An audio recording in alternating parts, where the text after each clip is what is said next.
It was us. It was love. It was us. Sneaking around the night, thinking we had it. It was love. I know you know that.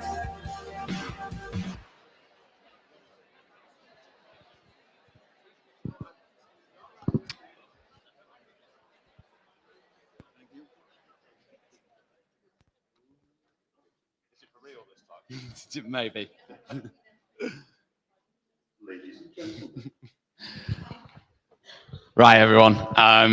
Just to start off to say welcome and thank you ever so much for coming along to Teachers Talk Connect 2025. That deserves a clap, doesn't it? Come on. Milk it. Obviously, these events were probably one of the few events in the country, if not in Europe, of this size that's completely free for teachers. So just want to say a huge shout out to our sponsors who enable us and support teachers to be able to have these experiences. So around the room, you've got all of our fantastic supporters, and during breaks, during lunches, during any time you get a chance, please do go and say hello to them and say hi. Obviously, particular thanks to our main stage sponsors, Oxford University Press and Carousel Learning, and you're going to hear from them in about 20 minutes time. During the day, we're doing a raffle, and we've got a ton of prizes that are fantastic, which I'll run through later on. Got lots of books. We've got some other stuff. Yeah, mugs, t-shirts, whatever, right? We're going to be running a few competitions. There's actually a selfie board somewhere. I don't know where it is, but there's a selfie board. You can take a picture in there, use the hashtag TTR Connect. On every post you do on X, on LinkedIn, anywhere you want to post about the event, just use TTR Connect. There's the selfie board that we've got. If you want to do a picture in there or anywhere else, just use the hashtag and we'll do that. All the proceeds from the raffle are going to go to a charity run in honor of Helen Snelson, who sadly passed away recently, and some members of the history community are doing a charity run soon. So we are going to support that with all the proceeds from the raffle are going to go straight to that. And we will post that amount at some point as well. There's obviously a live stream. We are live at home as well. Hello, everyone at home watching this. We're streaming out across X, LinkedIn, YouTube, also in our sort of our webinar community as well, so people can comment. We're also going to be streaming a lot of the sessions in maths, science, English, RS, and all those sessions are completely free to watch now, and they're also completely free to watch on demand. So anybody who wants to watch them later on can also watch them via the website. I'll talk in about 20 minutes about the rooms and the strands that you're going to go to, but just for now, I'm going to pass over to our main stage host, Mr. Kyle Graham.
class school.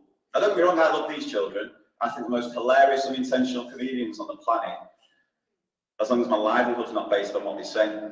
Because they are also the most unreliable sources of information on the planet, aren't they? Like, we've all got funny stories of things kids come out with. Like, we were doing a topic on the weather. I said to the children, what's your favourite season? My child looked at me and went, peri peri. Or we were doing a topic on food, talking about takeaways. I said, children, what's your favourite takeaway? And a child stewed for a minute and went, I think it's 10 takeaway 1. In Yorkshire, a teacher said to a class, children, does anyone know what propaganda is? And the child went, oh yeah, it's when you have a reap, good luck. Now my friend works in a school where they've got this teacher who's obsessed with teaching French. And when they got the Ofsted call, she was desperate for MFL to get picked as a deep dive. So anyway, got a wish, and at some point the inspector said, can I speak to some of the children? So the teacher said, yeah, no worries, I'll randomly go and select a group of children. Pick these kids, you bank a house on the fat with big up French, sat there. And then this inspector said to a child, do you enjoy learning French? This child looked me dead in the eye and went, I would rather stick my head up my dog's butthole. Where'd you go from there? I think the only way that story gets any better is if the child had said that sentence in French. But I think my all-time favourite inspection-related story was this teacher got told she was going to be observed after lunch. So obviously, you don't switch off there. You spend your whole lunch time getting everything ready, handing out all your resources, touching up your displays. Just before the bell went, she realised you're not eating anything, needs the energy for the afternoon, wolfs down this sandwich, goes and picks a class up from the playground, brings them back in, settles them down, does the register, in walks the head teacher and the inspector. So they shake hands, the head teacher introduces the inspector, and as they shake hands, the inspector did this, like that. And the teacher, in front of a whole class, and head teacher went, and planted one on the inspector. And the inspector said, no, you've got mayonnaise on your chin. So, if you're having one of those days where you think, I don't think it can get any worse, it can. So I love teaching. I think teaching is the best job in the world, but I get very, very frustrated with the current education system we work in. Now, we are the hardest working generation of teachers ever now. Statistically speaking, we work more hours than ever before. On average, teachers work around 57 hours a week. SLT will work more. And the TUC did some research looking into the number of unpaid hours of overtime worked each week across all professions. And when they looked at every profession, the average number of unpaid overtime worked each week was about 4.4 hours across all jobs. Thoughts? A week. We do that a day, yeah. When they just looked at teaching, that jumps up to 26 hours a week. So we actually work more unpaid overtime than any other profession, which equates to around about 15 grand a year. Now, I know none of you, when you chose teaching as a job, thought, I'm only going to work my contracted hours. I know we all are going to do a little bit extra. I don't think teachers mind doing that little bit extra. It's very rare I come across a teacher who's willing to work hard if they know the work they're going to do is going to have a direct impact on the teaching and learning in class. The problem I have, and I think so many other teachers, is of those 26 extra hours we're working each week, I think not much of it has an impact on teaching and learning. Most of that time is currently being spent on us having to prove that we're doing the job the vast majority of us are capable of doing. So the reason we're the hardest working generation of teachers at the minute is, put simply, we're working in an education system where we are the least trusted generation of teachers. And when you're working in a system like that, that is constantly pressurising you, constantly scrutinising you, constantly making you feel like you're a failure and you're not good enough, that then has a negative impact on your mental health, which is why we see stats like this. So for the second year running, over 40,000 teachers left the profession last year. So that's 80,000 over the past 2 years. That doesn't include anyone who's died or retired, by the way. That's just people leaving. And I've become this person that a lot of people reach out to. So pretty much daily, I will get messages from teachers who are really struggling, questioning whether they can carry on doing it. And they always say, like, oh, what I worry about is if I leave teaching, I won't be able to get another job. Now, I don't want to encourage anyone to leave the profession, obviously, but I'll tell you this now. Teachers can walk into any other job, because I think we've got the most transferable set of skills going. Because I think within the remit of being a teacher, we do everyone else's job. Like, you could name me a job and we will do it in some way, shape or form. Like being a bouncer. We do that, don't we? To stand at the front of school. You're not getting in today with those trainers, pal. We're against our uniform policy. Where's the weirdest place in which I've seen a teacher in the wild? So my nan passed away last year, and I went to meet the celebrant at my mum and dad's house to organise a funeral. As I walked in, she sort of looked at me and she said, "Oh my God, it's you, it's Mr. B. I love your videos online." And initially I was like, "Oh wow, I didn't realise my social media content was engaging to funeral directors, but you know, we'll take it." She said, "Oh no, I was a teacher for 25 years, and I just got to a point where I thought I can't do it anymore. So I do this now instead." And I thought, how telling is that? That you would rather spend your working days in the company of people in their worst state of grief than teach? And she was like, "Well, yeah, it's just so quiet." Can't argue with that. So yeah, nearly 3/4 of teachers are seriously considering leaving the profession, and there's been an increase of over 200% in jobs. So unfortunately, this is the current picture of education in our country, and it's something I'm very passionate about changing. And I think there's not just one answer to it. I think there's lots of things that need changing. Obviously, we need massive investment coming into education. We need massive actual reforms with the likes of Ofsted. But for me, I think what we've really got to focus on is reducing workload effectively, right? And giving teachers time. Because very closely linked to time is the well-being issue in education, right? Well-being is a massive issue. And I think the only way in which you can improve a teacher's well-being, the first and most important way in which to do it, is to trust them to do the job, therefore actively be looking at reducing workload to give teachers time. Now, a lot of schools, they don't really do that. Instead, they're jumping on this token well-being gesture bandwagon. I'm not going to go at schools for this. I blame Ofsted again, because Ofsted have the audacity, without any sense of irony when they come into a school now, to ask a teacher, they go, "How's your well-being?" Like they're not the reason workload's gone through the roof exponentially in the past few years. Like, do you think there's a single teacher in England that since Ofsted have introduced these deep dives and this new inspection framework can turn around and go, "Oh yeah, my life's got easier"? Because as a primary school teacher, now, for no extra pay, I've got to lead a subject in my school, a subject that I didn't really study past GCSE, know that subject inside out, how it's being taught across the whole school, across the whole year, have reams upon reams of evidence to show the progression of that subject across the whole school, across the whole year, and what am I supposed to do that in my working hours? So how dare Ofsted turn around and say they care about well-being when they're constantly making workload go through the roof, you know? And that forces schools to go, "Oh, we've got to do something for well-being." And this is where you see these patronising gestures. And I know the heart's in the right place, but honestly, just the first day back in January, I'll give you an example. First day back in January, I got a message from a teacher who said, "We've got an inset day today, but we've all been told, all the staff have been told they've got to come into school at 7:30, because before we start the inset day, we're going to do an hour's wellbeing session." Wait, get this, doing a line dancing class. It's going to get filmed, and then it's going to get put on the school's social media pages. So all these teachers are getting really anxious because they're like, "I don't want to be filmed, doing line dancing." What member of SLT sits there going, "Now what my staff need is a bit of Kenny Rogers and some cowboy hats." I actually put it out on social media, you know, what's a wellbeing initiative your school's done? That's sort of missed the point. And don't get me wrong, there were some nice suggestions. Two things I've learned: if you are going to offer something for teachers' wellbeing, one, it's got to be optional. Can't force people to do it. Like the school who forces every staff member to stay behind on a Friday to do yoga.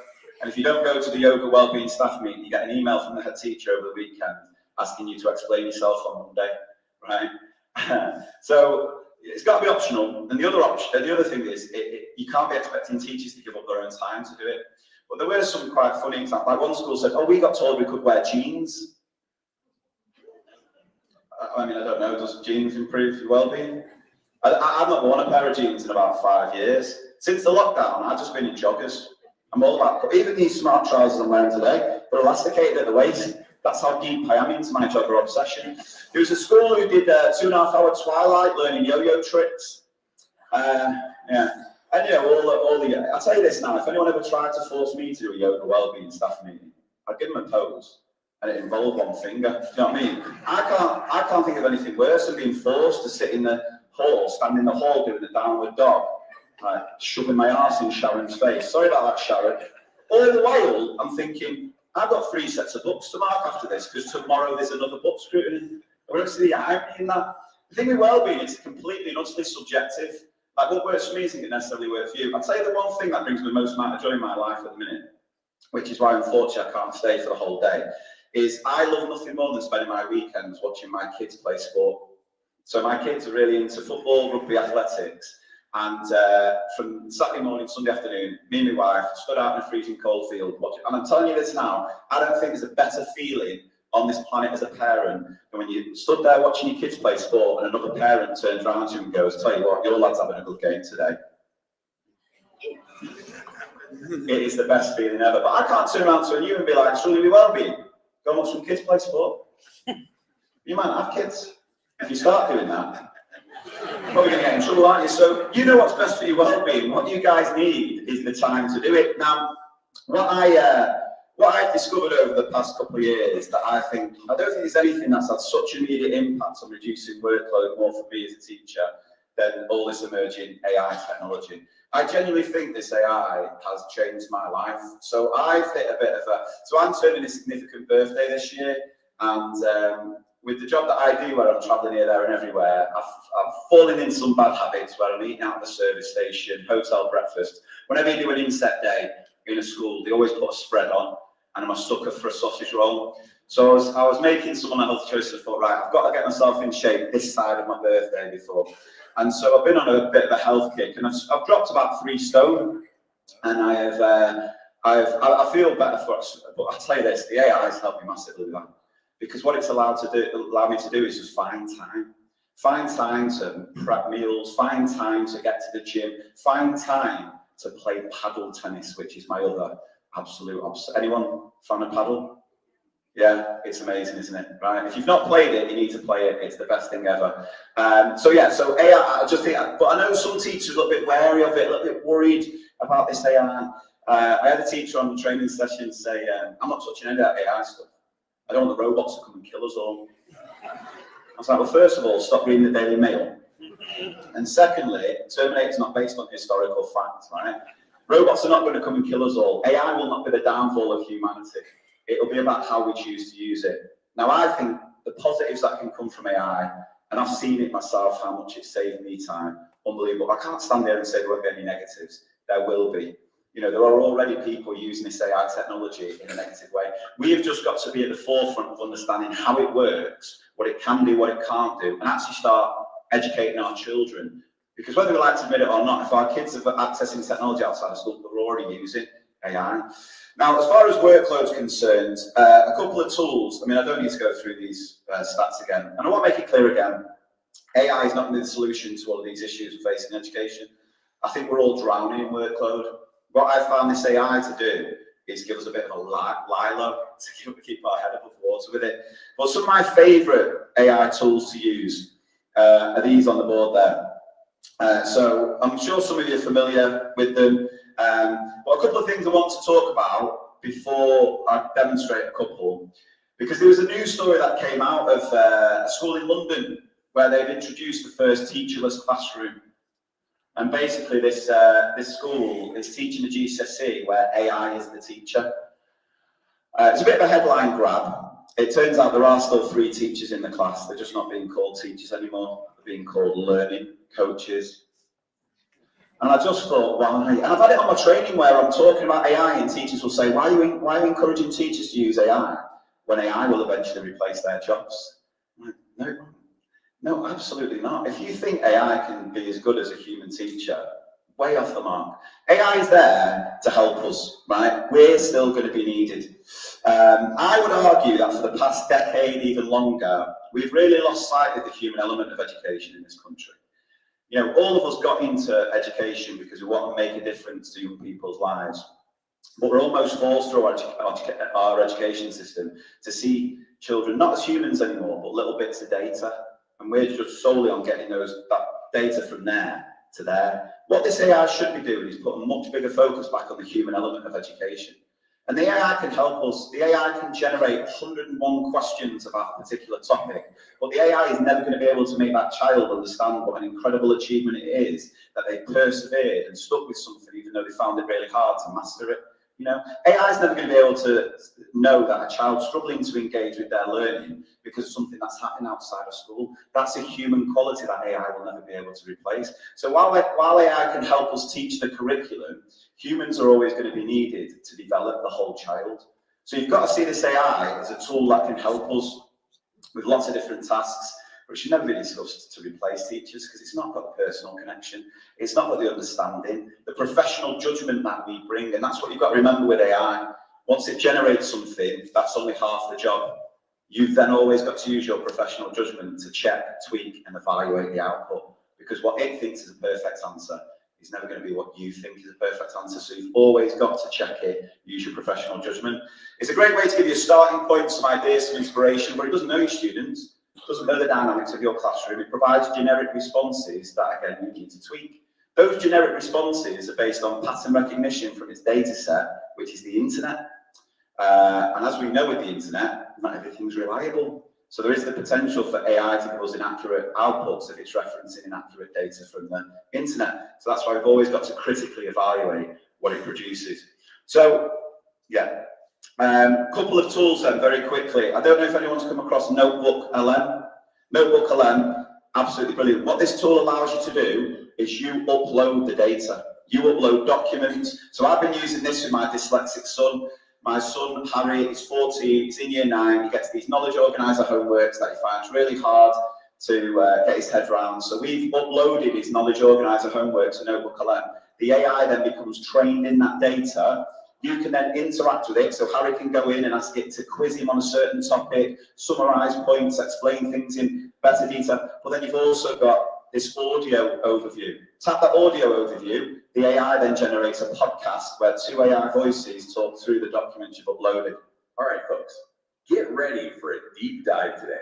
You've sent us a whole pile of PE notes, and so he just downloads that and listens to it as he's walking to school. What's even better now, they've introduced this interactive mode where as you're listening to the podcast, you can then interrupt it.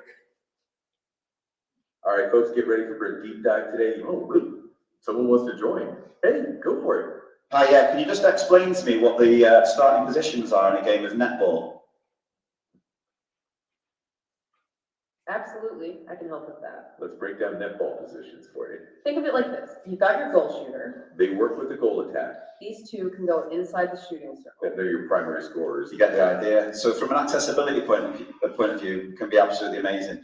TeachMate is a tool that I have helped create to basically harness AI specifically for teachers. Anyone use TeachMate? Yeah, a couple of us, super. So what I wanted to do was create the lowest barrier to entry just for teachers to access AI to help with workload. There are over 100 tools available on this, with the main driver around reducing workload. So, you know, if you were to go on to Family Fortunes and, I was going to say Gino, but he's not going to host it anymore, is he? Whoever hosts Family Fortunes, we asked 100 teachers, what's your favourite task to do as a teacher? You said, write a risk assessment. Our survey said, so we have built tools that will do the bulk of that for you. And you just minimal input, where you're going, how you get in there, and then it will do a decent draft. You've just got to tweak a couple of things. Now, I wish I had more time to demonstrate some of the tools, but what I'd like to do is just talk you through the impact TeachMate is having.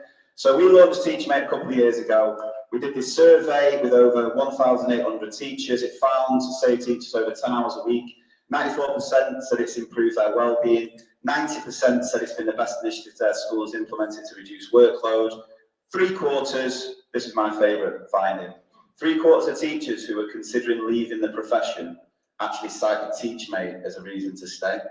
So the fact when we're faced with the biggest retention crisis we've ever had, there's a platform there that is actually helping teachers stay in the profession is something I'm incredibly proud of. So yeah, if you are interested, I've got a couple of discount codes if you want to give TeachMate a go today. You can use the discount code MrPCPD25 and that will get you a free month. So if you do want to give it a go, see how you get on, and then if you are interested in subscribing as a school, there's a discount code there as well. Now, just before I do finish, you'll have noticed that I have been recording what I've been saying here, which I hope it has been picked up on. Let's see. It should transcribe it. There we go. So I am now going to. So yeah, I'm not a massive fan of Ofsted. I also think the best thing Ofsted could probably do. I don't need to listen to it. Do it. Right. What I want to do is select it all. Writing tools. Hang on.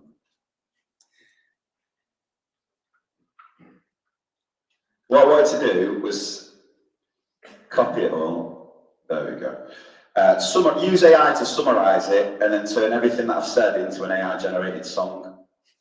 Right. That was going to be my big finish. We'll see how we are. Right, so let me just. Can you just clarify what data your teach AI is based on? It's what do you mean? What data? Well, I mean, you're saying that like generative AI is based on the whole internet. What are you using as the information that you're? So it starts with a base model from different AI models like OpenAI, Anthropic, and a couple of others. But what we're able to do with the AI is feed in more specific education data as well. So Where's that coming from? Is that from all users, or are you deciding what? we put in that extra data, so your curriculums and DFE guidance, or there's a tool on TeachMate called DocuDive, and if you go onto that, once you select your curriculum, you can see the documents we fed into it. Yeah. So I'm just going to summarize this, and I'm going to copy that summary. There we go. Oh, it's quite long. We'll just take that first paragraph, shall we? Then I'm going to jump into this tool, Suno. Anyone come across Suno? I love Suno because I love using music in the classroom. Problem is, I can't sing, and I know the impact music can have to help children remember facts. So what I'm going to do is I'm just going to paste that there, and I'm just going to say, oh, it's not going to work, that is it? Explain why teachers are amazing in the style of a drum and bass anthem, right? There we go. Right, let's see what the AI comes out with, and we can start the morning with a rave. Hit the lights. No. So we'll play a little bit of this. Teachers are heroes. Basically, what Suno does is it writes the whole song for you. You can input a topic, you can input your own lyrics, and then you can just very quickly generate a song.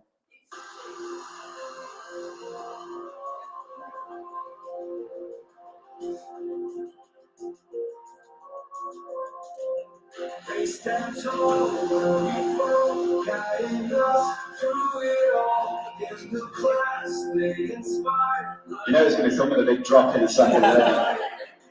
Teachers are heroes, giving us in our way. So it's a great little tool because I love using music in the classroom. I've used it to create our Leavers song for Year 6 to make it more personalised, so you can have a good. It's absolutely free to use, and you can create songs to help explain all different type of concepts. So yeah, thank you so much for joining me. I hope you found that useful, and have a wonderful rest of the day. Thank you very much.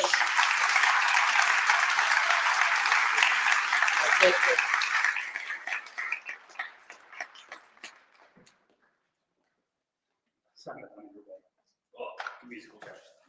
Not drum and bass though. Okay, thank you obviously very much to Lee, and without further ado, we're going to hand over to Carousel.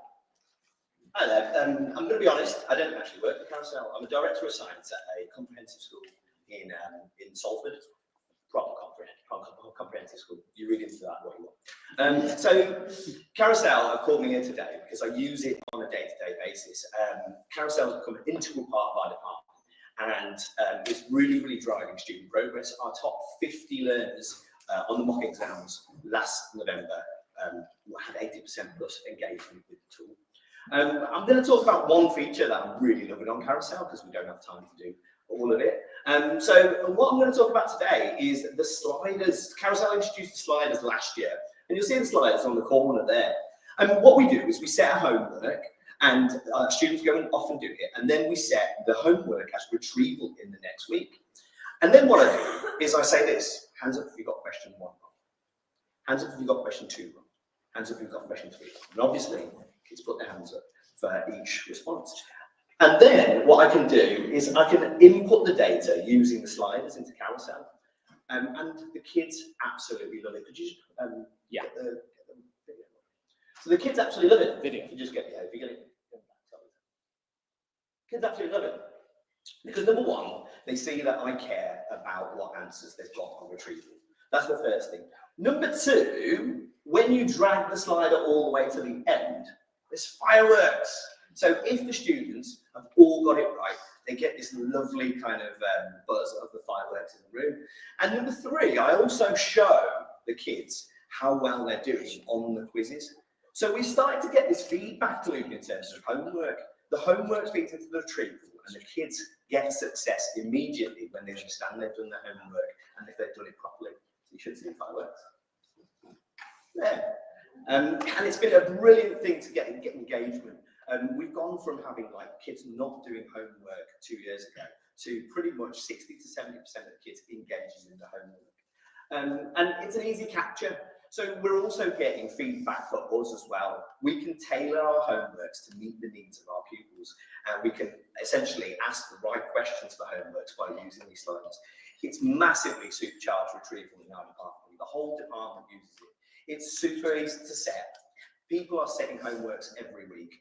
Most of my department have set 20 weeks worth of homework, 22 weeks worth of homeworks over the last year, and the kids are asking for it as well. The kids are also using things like study packs, which we set regularly, and they're pushing their grades like nobody's business. So I'll be here all day at the front. Come and speak to me about it, or anything you want. I'm a teaching and learning nerd. And if you want to book a demo or something like that, we've got the QR code there. And if you want me to show you how I use it with my classes, I've got the computer there. Thank you. Well done. Huge thanks to Carousel for supporting the event today. Absolutely amazing. So thank you so much. I'm now going to hand over to, hopefully, Oxford University Press. Good morning, everyone. Well, if I wasn't already nervous enough when I was asked to speak here today after Mr. PICT goes and puts on an AI song, so no pressure. So good morning, everyone. My name is Liz. I am a portfolio manager at Oxford University Press. I'm here to talk to you for just a few minutes about our Oxford Revised Guides. We are very much revision with a mission, and I'm just going to talk you through a little bit about it.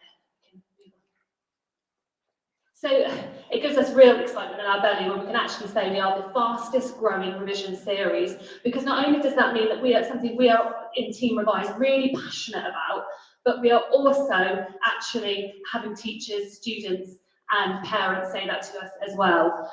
We've been developed by cognitive science and subject experts, and we have a massive belief in making revision fairer for everyone, which I'm going to talk about a little more in a minute.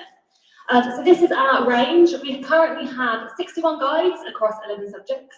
I've included some of them here, so I've got English, Maths, History and RS, but we also have a huge science range, computer science, psychology and geography, and that's not all.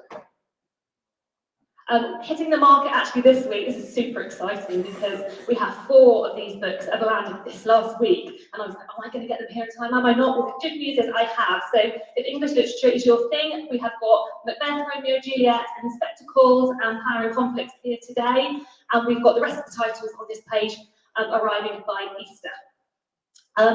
In addition, coming in the summer term, to complement our new MFL AQA GCSE resources, we have French, Spanish and German in both higher and advanced copies, and we're also introducing business studies. I've talked about the fact that we are working with subject specialists and expert authors, and I've just popped a few here today. So we have Jenny Webb for English language, Aaron Wilkes for history, Dawn Cox is here today for RS. Adelaide McLaughlin for psychology, Lindsay Baldwin is our English literature, and Primrose Kitten for science.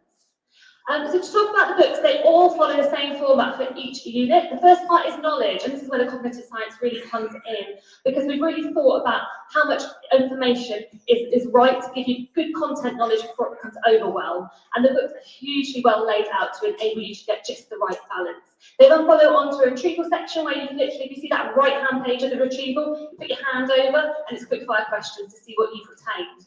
But that's not all, because also on there we have at the very bottom, you see the dark blue flash. It says previous questions. So we also interleave questions from previous chapters to really embed that long-term memory. And then finally, at the end of the books, we have our practice area, which is our exam-style questions. I said we are passionate about making revision fairer, so I've included just one stat here. 52% of disadvantaged young people get grade 4 in English and Maths GCSE compared with a national average of 71%. That's a 20% difference. It's huge. So because of that, because we want to make revision accessible to everyone, we are giving 20% of all English, GCSE English language and GCSE maths for orders to schools for free. And on top of that, all of our orders to schools also get 50% discount off RRP, with prices starting at a very low point. So we've got a few peer quotes here we've got from various teachers, parents, students. It's like having the perfect teacher in a book. I think we can all add the human element onto that, but it's a really nice, succinct way to talk about how these are really delivering. And finally, if you want to come and see me, I'm going to be over in the corner all day. I've got a full range of books for you. You can also scan the QR code to find out more. Thank you very much.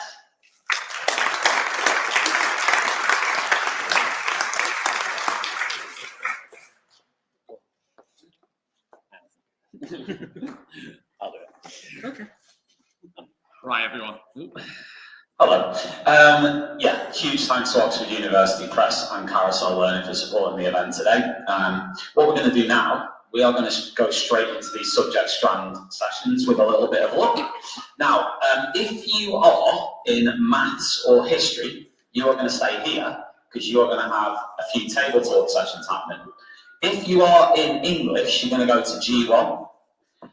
If you are in science, you're going to go to G4. If you are in RS, you're going to go to F13. If you're in MFL, you're going to go to G3 in a moment. And your subject sessions are going to be led by fantastic hosts. It's going to be fantastic.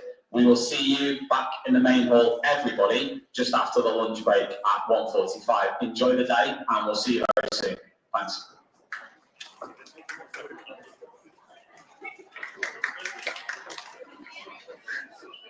Minutes.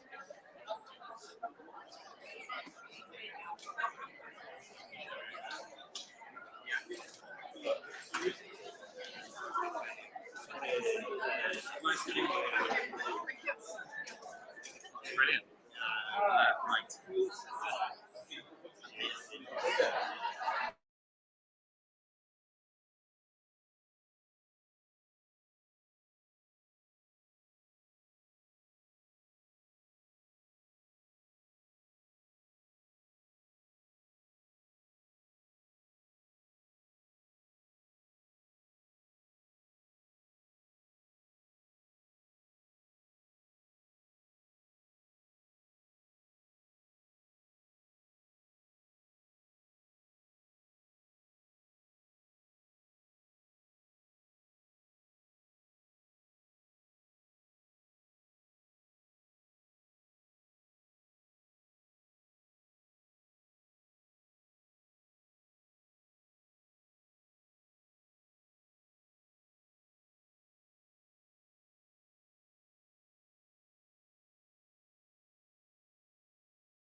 So, I mean, I don't have enough Dinesh to do that one, to do that particular one, but if you're talking about division in general, I think you were working on that one. So, what's your name?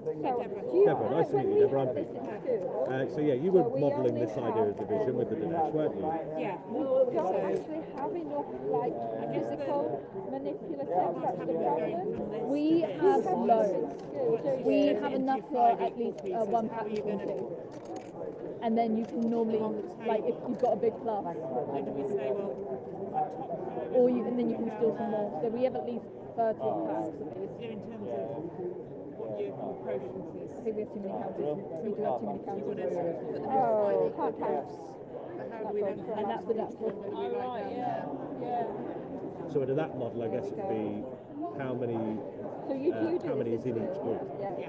And how, so we're How many is in each group? factorising or So is that how you do it? Put like that we normally by the time the kids get onto the stove, they are moved past, they've moved past it, and they're onto like some. So you have to pick your numbers a bit more carefully than I did. I'm not saying model these specific questions, I'm saying model the ideas. So one of the things you might do here, for example, is say, right, well, in this one I'm not sure. is 10 tens. Let's just pick a better number. So I'm going to do this Right, so we've got 1, 2. and rearrange those 10 tens We've got one of those. so it has a width of 5, So we've got this. like that. Yeah. And that's where the 5 comes from along the side. Yeah? If you look at the model, that's where the 5 comes from along the side there. So that 5 is literally that 5. Oh no, And then I've got my Oh, 3 you're gonna have extra to add, aren't 10s, you? which I can't do like that. So I'm going to split that Yeah, we for don't some have, we're going to have ones. to add some pairs there, won't we? It's already Yeah, set up in so the I'm going to pairs. split that for some They ones. didn't get a chance. And then I Now, can I've not got a put that packet for. along each side. What did I do with that one? Okay, yeah. And you can see how I can keep doing that with one of my 10s and another 10 and The another thing 10. with this, And you then have to be so careful about what examples you quotient choose to do. Otherwise you do becomes not the have length enough at the top. counters. Yeah. So in that case, in the one I've just done would be 22. And you then when the literally kids are moving on to see some the harder model. numbers, you're like, yeah, you can't use the fancy anymore because I mean, you guys, you can Yeah, just that's get the it idea. and match it.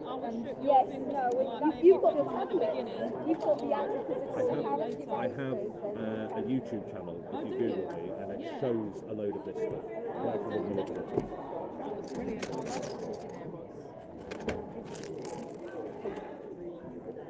Thank you very much. Welcome up. Oh yeah, you guys have come from the wrong side.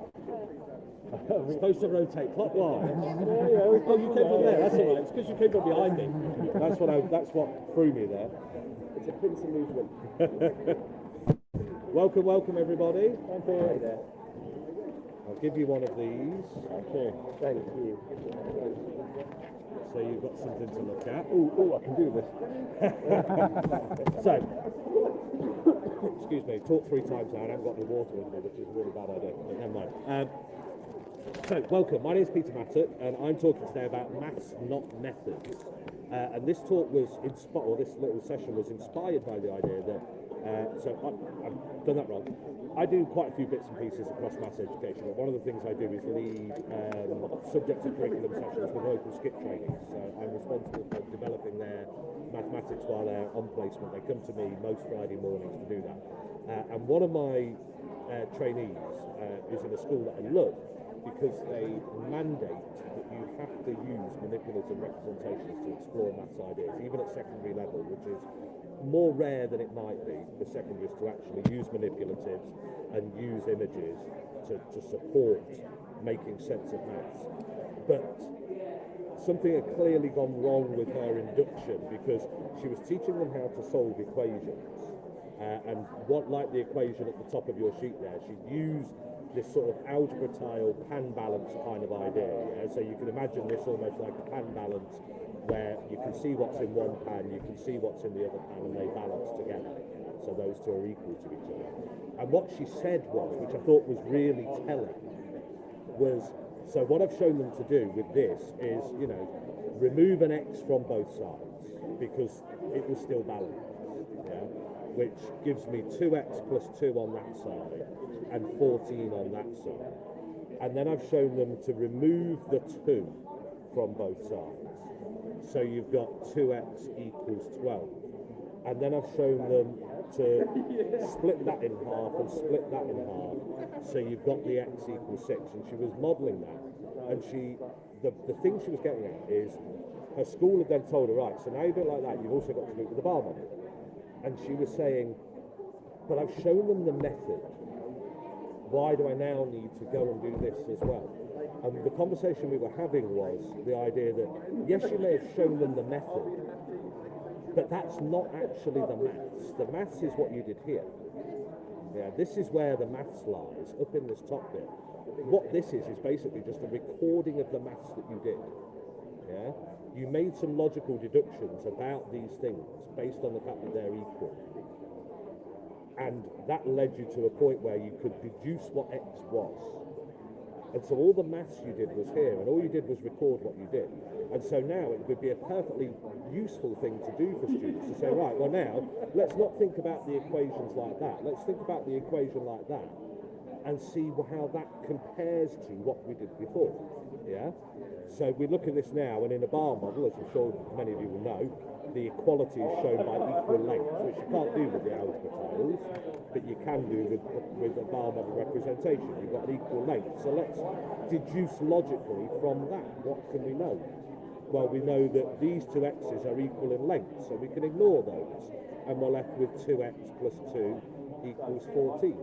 And then we know that this 2 is equal in length to 2 of this 14, so that must leave us with 12. Yeah? So we've got 2x equals 12. And then we can see that if that 2x equals 12, that we can split that in half, and if you split 12 in half, you've got 6 and 6. And so x equals 6.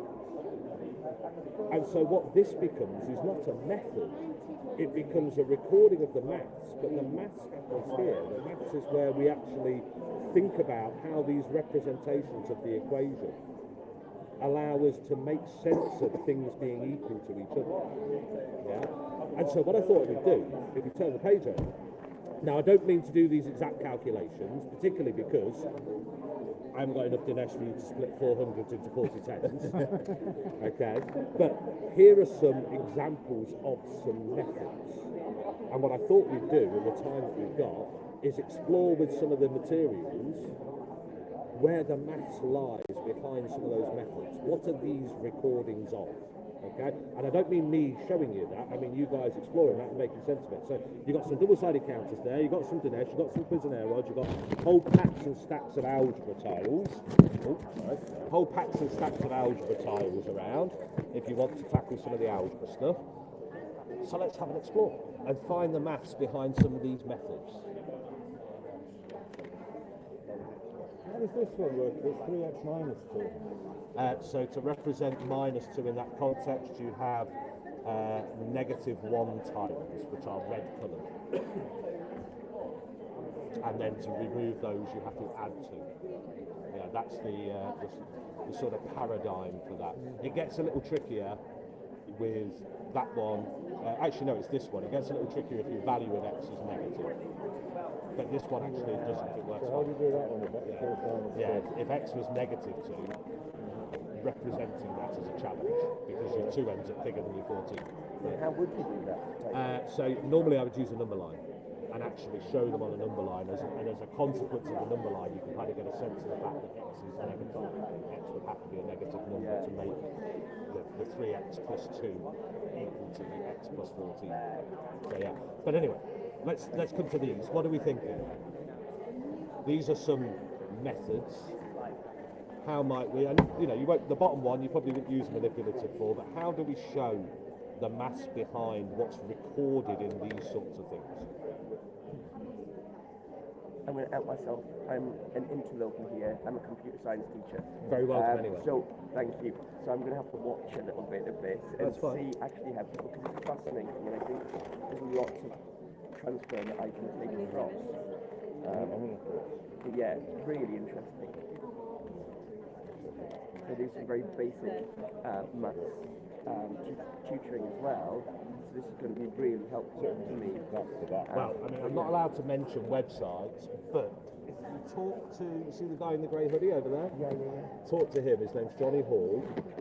He has something that if you're doing tutoring and you want to get involved in using this sort of stuff, he's a guy to talk to about that. Yeah. I mean, I talked about how to use them, but in terms of accessing particular virtual versions of them, he's got a really good.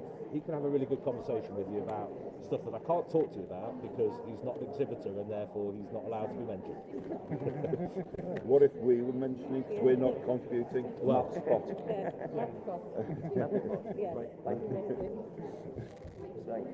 see, this is interesting. Look, you've got your ones along your x squared there, which of course you're not allowed to do. They're not the same size. They're not the same. They're not the same size, and that's the idea. I'm first trying to find 30, yeah. Oh, there's loads, yeah. I bought loads of them. There's more bags there if you need them. I've seen this before. You can have yellow as positive and red as negative. So that's -10, and let's take away -5. So yes, you can, but what's interesting then is, how does that become -10 plus 5? Because that's the process we want kids to get to. -10 minus -5 becomes -10 plus 5. So how do we see the maths behind that transformation of the calculation?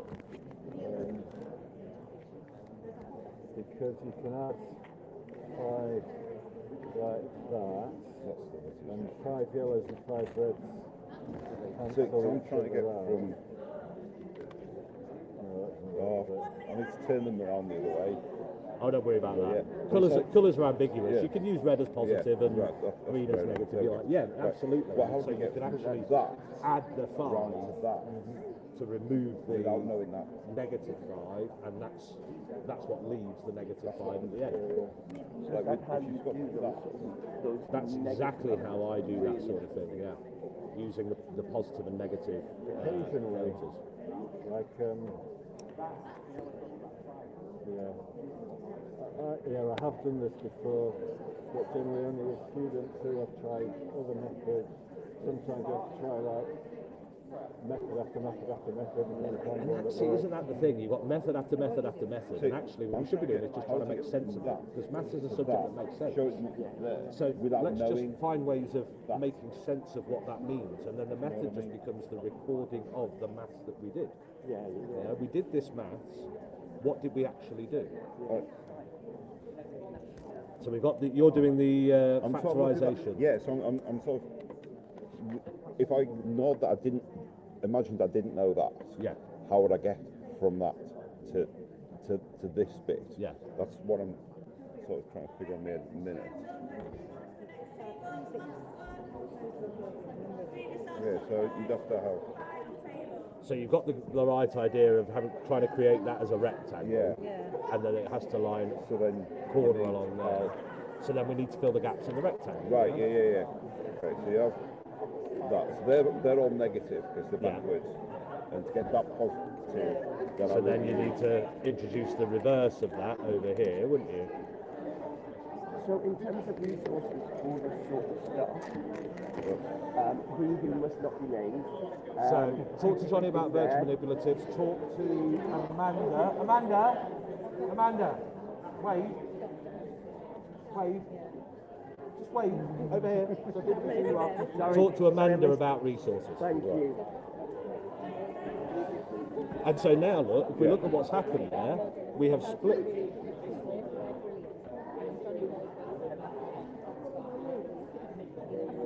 Brilliant. Oh, okay. Hello, everybody. So yeah, what you've got there is the x squared minus 6 in one group and the 5x minus 30 in the other group, haven't you? Yeah. And Yeah, then he was getting that first step, that first bit, getting right. from like how to set it out to then move from that first bit to that second bit. It's all right. Welcome. Hello. What's your session on? So, my session, God, I need a drink desperately. Talking for this long is really bad. My session is about maths, not methods. And the inspiration for this session, so I do, as Adam will know, if Adam knows me, sorry, I've not come across you guys before. I know your book. Oh, excellent. I could have brought them. But... I'm Pete, by the way, so very welcome. But I do quite a few bits across maths education, but one of the things I do is I lead the subject and curriculum sessions for the local skip. So I'm a skip trainer alongside sort of my day job, which is working in schools, at the minute anyway. And one of my trainees is in a brilliant school in Leicestershire, and one of the reasons they're brilliant is because they have built their curriculum in maths around representation and manipulative, even for secondary level, which is incredibly rare, to really prioritise the use of that. And so she had been exploring solving equations with a group, and she'd used a model very similar to the one you can see at the top of the sheet there, which broadly speaking can be thought of as like a balanced scale kind of model. You've got pan on the left, you've got pan on the right, the two pans weigh the same, they're equal in size, equal in length, equal in weight. And so what the sort of things she'd been doing with the kids, similar to what we might do, is say, right, well, looking at this, I can remove the X from both pans because they weigh the same. Yeah, I can remove the 2 from both pans because they weigh the same. And that leaves me 2 X's here, and it leaves me 12's there, so I can split that in half, and that gives me X equals 6. And as she was doing that, she was doing the, minus X from both sides to give the 2X plus 2 equals 12. And then she would do the minus 2 from both sides to give the 2x equals, 2x plus 2 equals 14, 2x equals 12, and then the divide by 2 by both sides to give the x equals 6. And that's fine, right? There's nothing wrong with that. But then she said to me, I've shown them the method, so why do I need to then do it like this as well? Because the school was saying, no, you also need to show what this looks like using the bar models, because they're big on multiple representations, multiple manipulatives. So why do I need to do it like this as well? Because I've shown them the method. And the conversation we had was brilliant, because it was about, well, where did you actually do the maths? Yeah, and the place you actually did the maths was here. So this isn't a method. This was just a recording of the maths you did here. Yeah, that's all that is. And I want to try and get people away from seeing maths as just a collection of methods, because it's not about that. Maths is fundamentally a subject of reasoning and deduction and logic. Yeah. So what we've done here is we've done some reasonable things, and I use the word reasonable properly there, which means based on reason. We've done some reasonable things here, and this notation is just a recording of what we did. And so if you treat that equation like that, it then makes perfect sense to say, right, well, we know that this is not the only way of seeing equality. How else do we see equality? Well, we also can see equality in this way, rather than things of equal weight, things of equal length. So what does that look like in this scenario when we view the equality differently? And of course, the logic is very much the same. We've got 2 x's that are equal in length, top and bottom, so we can remove those and get the 2x plus 2 equals 14. And then we can remove the 2 from the right hand side, and that takes 2 off the 14 to make it into 12, so we've got 2x equals 12. And then we can see that we can split that in half, that 12 in half, and that would tell us that each x is 6. But we did the maths there, and this is just a recording of it. So this is why it's entitled Maths Not Methods, because actually what I want people to start recognising and thinking about is, here's where the maths actually happens, and this abstract notation is just a recording of the maths, it's not a method. And so what I thought we'd do, and you can't use the actual questions here, but if you turn your sheet over, then what we have is a series of methods. Now, like I say, you might not want to do the actual calculations there. I mean, I don't have enough stuff for you to do 432 divided by 5 anyway. But what we have here is a series of methods, which I'm going to say are no longer methods, they're recordings of maths that happen. Yeah? Can we see, and we've got some manipulatives, but we can draw some pictures as well, can we see where the maths is that this is a recording of? And can we, and I don't mean me telling you, I mean you guys playing with the stuff and seeing what that looks like. Can we see what the maths is? And for those people that are watching at home, there you are. They're the maths, they're the recordings of the maths. And those, that's the equation that we were looking at. And the point being that the abstract notation is just a recording of the maths. The maths happens in the picture. So we're going to explore some things on the table here with the manipulatives to see if we can find the maths behind these recordings. So, pick one and let's play. What are you doing, Adam? I'm going to go for the solve by factoring, although I think I need 27 ones. That's fine. We've got loads. We've got loads more of them around here. 21. Can I borrow 6? Yeah, loads more of them there. There we are. 27. So we've got 9 rows of 3.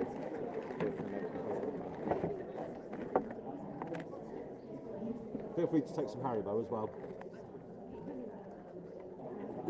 Move around here, so you guys, what are you guys looking at? I think if we did that, though, could we not still split it into 5 parts, and we could exchange? So we've got 400. Our 5 fruits is not enough, so I could exchange them for 10. And then I could put them in to 5 groups. Yep. So how would you put them into 5 groups? Well, ideally I'd have a whiteboard vertically, but I could just make 5 separate groups. So you do it as split them into 5 separate groups. Oh, see, that's really interesting. And then I could then exchange again. Again, always trying to stress the children. So almost like having 5 circles on a table and sharing it across the 5. Yeah. No. And then I could say when we get to the end, well, what can we do with these? I know we can end it there, or is there another way? Could we then go further, or do we want that? Yeah. So interestingly, because the way I would look at that is not to split it into 5 groups, but actually to arrange it like that, so that this length was 5, and then so that would be my 100, if you like. And I'm not going to do 400, so I'd say I don't have enough. But that would be my 100. Like that. And then I say I might take my 30 and split it into the ones and exchange it. And so if I just take one of the 10s and exchange it into ones, because the reason I would look at it like this is because I'm not going to do all of them, but you can imagine I do that. Because now, look, if you look at that, you can see the 5, and you can see the 120, the 22 across the top that you're going to generate. So you actually generate that picture, and that just becomes a pure recording of what that looks like. Yeah, it looks like something with 5 along the side, and it would be 86 along the top, but in this case it's 22 along the top, with the remainder of 2. And it's so easy to go from there to the actual algorithm, because it's just, you go, right, so what did we do? Well, we arranged 5 along there, and so that. We've got like 10 minutes yet. What are you on about? Adam, what did you do, just very quickly? I have factorised the x squared minus 12x plus 27. And I've solved it. I can say, well, either that side must be worth, if it's going to be worth 0, and multiplying to make 0, either that side must be worth 0, or that side must be worth 0. So I'd then at that point go, I'll probably disseminate it at this point. So you see, what I would do here is say, okay, so in order to make this length 0, how long does that need to be? That has to be x. No, wait. 3.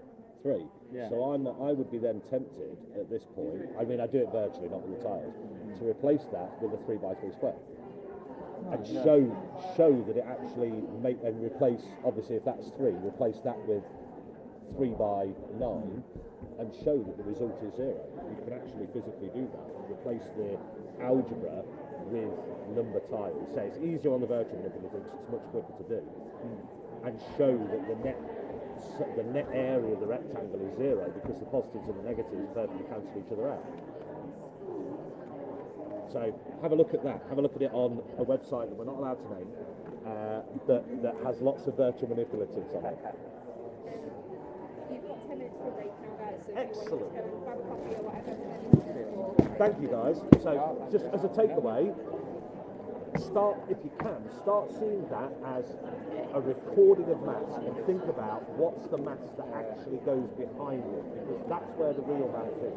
See, with my lowest ability groups, I was thinking nothing about getting the stuff out and trying to, explain it. But with the higher ones, I don't do it, and I should do. I just need to. Yeah, I've got about 3 of them. Thank you, guys. And if you want the longer version of that, then I'm doing it again in a couple of weeks' time. But in 2 weeks' time? yeah, 2 weeks' time? in a different room. Well, I'll have 45 minutes rather than 15. Yeah. How did it get on? Yeah. So it's going well. I'm just trying to get the phone to balance on the charger, which is going to be the real problem. Right, break time. I need a drink desperately because I've talked a lot now. 1 hour.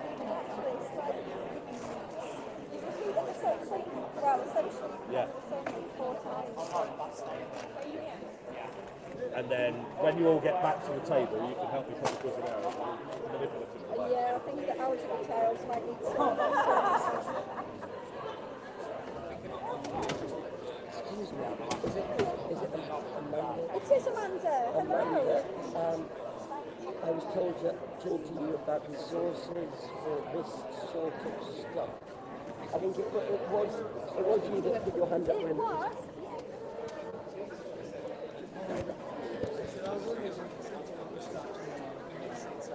It's good to see it.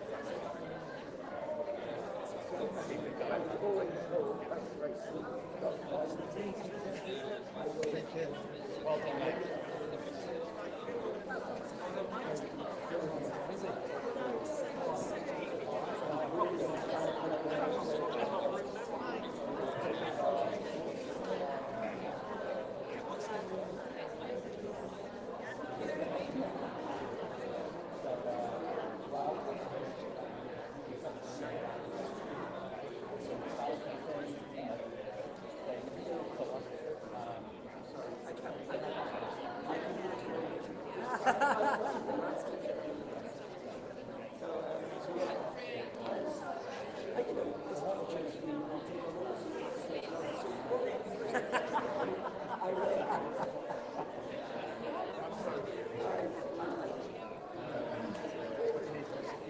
No, we're all good. We just finished these on the plane.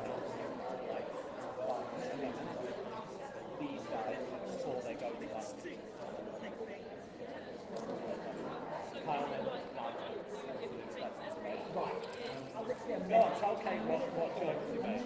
We went, we're going to make some puns. But I do. Pre-prepared. And it's not making fun of him, I don't have any. We used to listen to your radio show like at the same time, and lots of each other, and we'd be like, oh my god, it's so funny. Yeah, we did. People got prepared. Good. So yeah, spent a bunch of time on. Oh yeah, I was expecting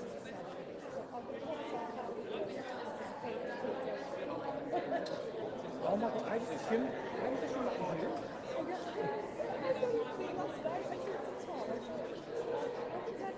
Where did you put the... Ah, because it's... Because I was actually really good classes.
Students sell it, the subject better than us sometimes if you've got some enthusiastic students. Having loads of students is not necessarily the be-all and end-all. You've got to have the right sort of students. I spent quite a bit of time when I was head of humanities looking at not just RS but history, other humanities subjects in my area, looking at what grades students came in with that underachieved, what grades those that dropped out had, and I was able to provide quite a clear case to my SLT about what grades were needed with regards to doing well in RS. Induction, I don't know, do you have those 2 or 3 weeks where they can change subjects? Right. I don't know if this has been recorded or not. Make the first 2 or 3 weeks tricky, hard, make it real, set homework, don't start with a nice topic, pick a difficult topic, perhaps an early timed essay without notes. If anyone's a little bit flaky and isn't willing to put the work in, I'm very, very happy to teach the weak and willing. Those that are willing to work, very happy to work with them, but the flakier ones that want an easy life, that are going to drop RS and go to, I won't name the subject, it's probably good to get them out of the way at that point, I think. Challenge 2, how do you cover the whole content? It's too much content in A-level RS. I think that's true of whichever spec you teach. I very simply worked out how many topics there were, how many weeks I've got, did a little bit of division, and for me it's pretty much 2 weeks per topic, and I've got to stick to it. It's very tempting to let things drag sometimes if you think that things aren't, that they're not getting it, but you make a plan and you stick to it. If you know you've got to be at Cornwall by the end of the day, then driving at 30 miles an hour for the first 3 hours isn't going to get you to Cornwall. So rough time per topic, and I share that with my students so that they know we are going to have to move fast. This is where we're going. This is what we're getting there. Are there any part topics that you can flip? Euthanasia for us, repeat, certainly the first bits of that builds on GCSE. We can flip that, we can save ourselves 2 or 3 hours.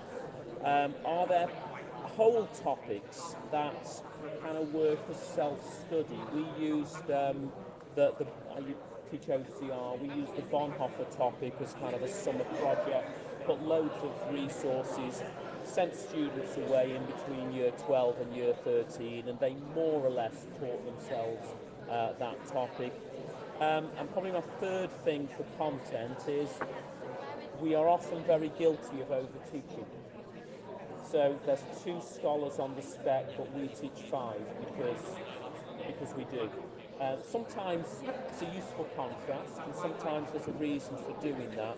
But I always find it's helpful to look at a topic and say, am I over-teaching this topic? Am I trying to put too much in? Number 3, I don't know, I have no idea how long I've got left, by the way. Number 3, students not retaining enough of the key ideas. I think we did spend quite a lot of time in induction talking about mindset, talking about effort, talking about how much they need to be doing outside of the classroom, on trying to get a sense of what is the teacher's job, what is the student's job week by week, and trying to just build that in induction and coming back for that. End of topics. I'm skimming student notes, just very briefly taking student notes in some way, doing a bit of a skim, because is it that they're not retaining the content, or is it that they actually never had it in the first place? So that's my check on that at the end of topics. Probably the big thing I did in the second year of linear teaching, after we got our first exam results, and I thought, this is a bit mixed, what's going on here? And I realised it was mixed, not necessarily because of skills, but because they haven't got enough of the content. So year 13, we raced through year 12, probably quicker than we would have liked. Then year 13, we were slowing down. We're doing past topic of the week, maybe half an hour of one of the lessons each week, where we're doing some quizzing, we're doing some retrieval grids, and there's an expectation that they're preparing for that. They get ready for that. We quiz, we check that people have done that. And after 2 or 3 weeks, by and large, most people are on board and they're doing that. The first week, they will call your bluff. They don't think you're serious. But the second or third week, we're starting to get more in. Evaluation skills. Debating, I think, is important. Evaluation skills. Sometimes they find it easier to say it, and then they're able to build into writing it after that. Planning. One of the things I used with planning was I tried to get students to work, to almost think backwards. So where do you want to be at the end of the essay? What's your conclusion? And then rather than saying, what am I going to have in the essay? What am I going to talk about? Who am I going to talk about? The key word is why. What are my reasons? So focusing on the why and using the whys to structure the paragraph. So that's helpful. Haven't got a lot of time to do lots of timed essays. We'd like to do lots of timed essays. We don't always have as much time as we'd like, but they can do paragraphs. So using things like because but so, the legend that is Joe is here. He is Mr. Because but so. But there's other things. There's acronyms. There's pace. There's peace. There's peril. Doesn't really matter what you use, really, as long as your students know what you're going to use and they're consistent. Challenge 5, it's all going really well, and then they do the mock exams. It's an absolute car crash because that's the first time they've done a full 2-hour plus exam.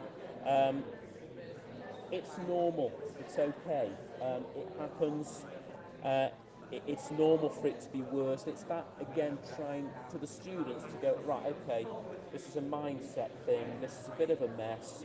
How do we fix it? It's normal to do that.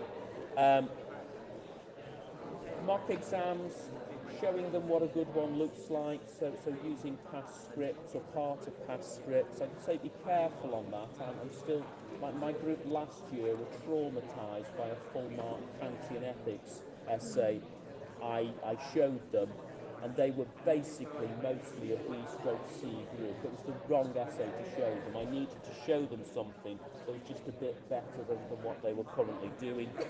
And getting better requires practice, so timed essays rather than homework essays. Some homework essays perhaps early on. If you can get at least 2 full papers, that's great. And where time is tight, plan and a paragraph maybe is better than the full essay. Hope that was helpful. That's my 10 minutes, I think. Thank you very much. The second one will be better if you want to stay around. The third one will be dreadful. Go and do something else. Thank you, Chris.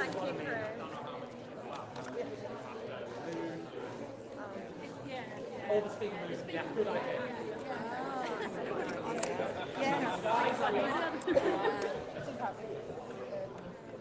If anyone wants, I'll just throw a few if anyone wants to pick my brain on anything. Yes, I am that person. Just one second. Also, just so you know, this table, all the talks are streamed, so you can watch this back for free, because that's the microphone for that. So obviously, if we do change the speaker, it means all these sessions are watched backable. Which is good, actually, move the speaker. I thought of that because I'm an idiot. So, it's history teacher, I should have been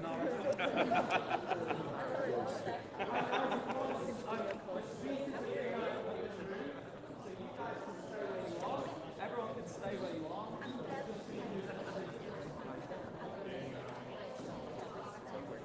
Thank you.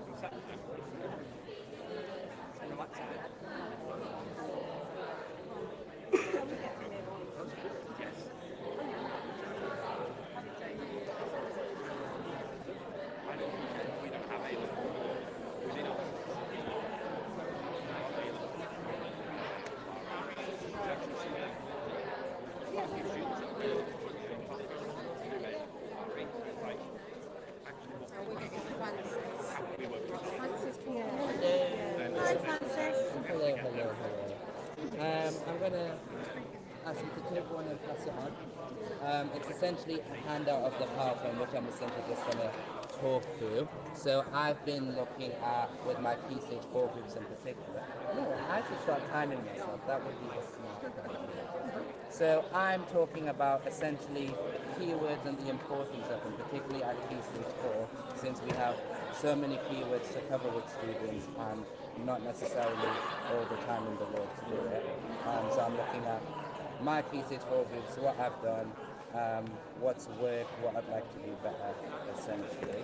So the first thing that I started with was generally in terms of research, what is metacognition? Francis, So obviously, you're going to have to shout, mate, as if a Shout. year 7's really annoying. okay. I should probably stand for that then. Okay, so I've been looking at metacognition, what it is, how does it work, and how does it work for talking from an RE perspective in terms of what's an RE, and more generally how that works across all of our SE-based subjects. So obviously we know in terms of research and from a teaching and learning perspective that metacognition is becoming a bigger thing that we're interested in, children understanding what they're doing, how they're doing it, why they're doing it, so that our job can be on teaching them the expertise and not worrying about the little tidbits.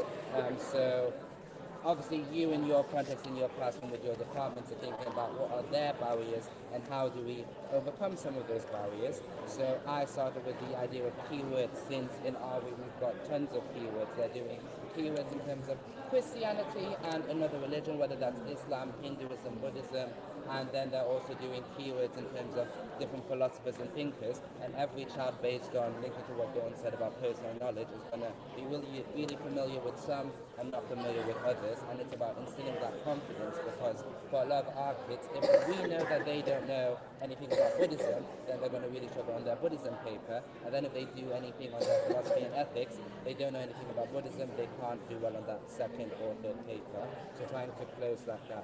So I identified in terms of good metacognition in RE, do they understand the keywords? Can they summarize those different beliefs? Can they explain why those different beliefs are important?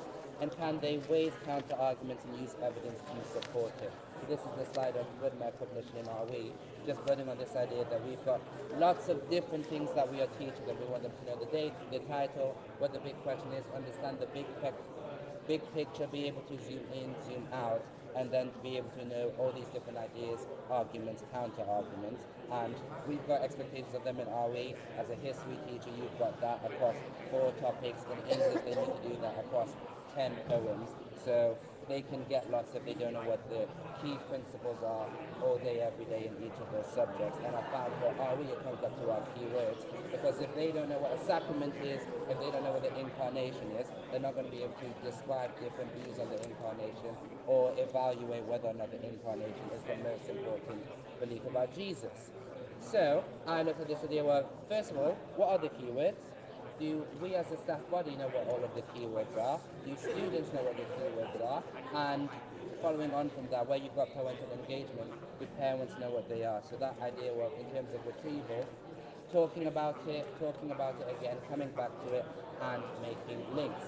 The next thing I looked at was how this looks across different exam boards. So for AQA, they're starting with 1 mark multiple choice question, and they move up to their 2 markers for their definitions.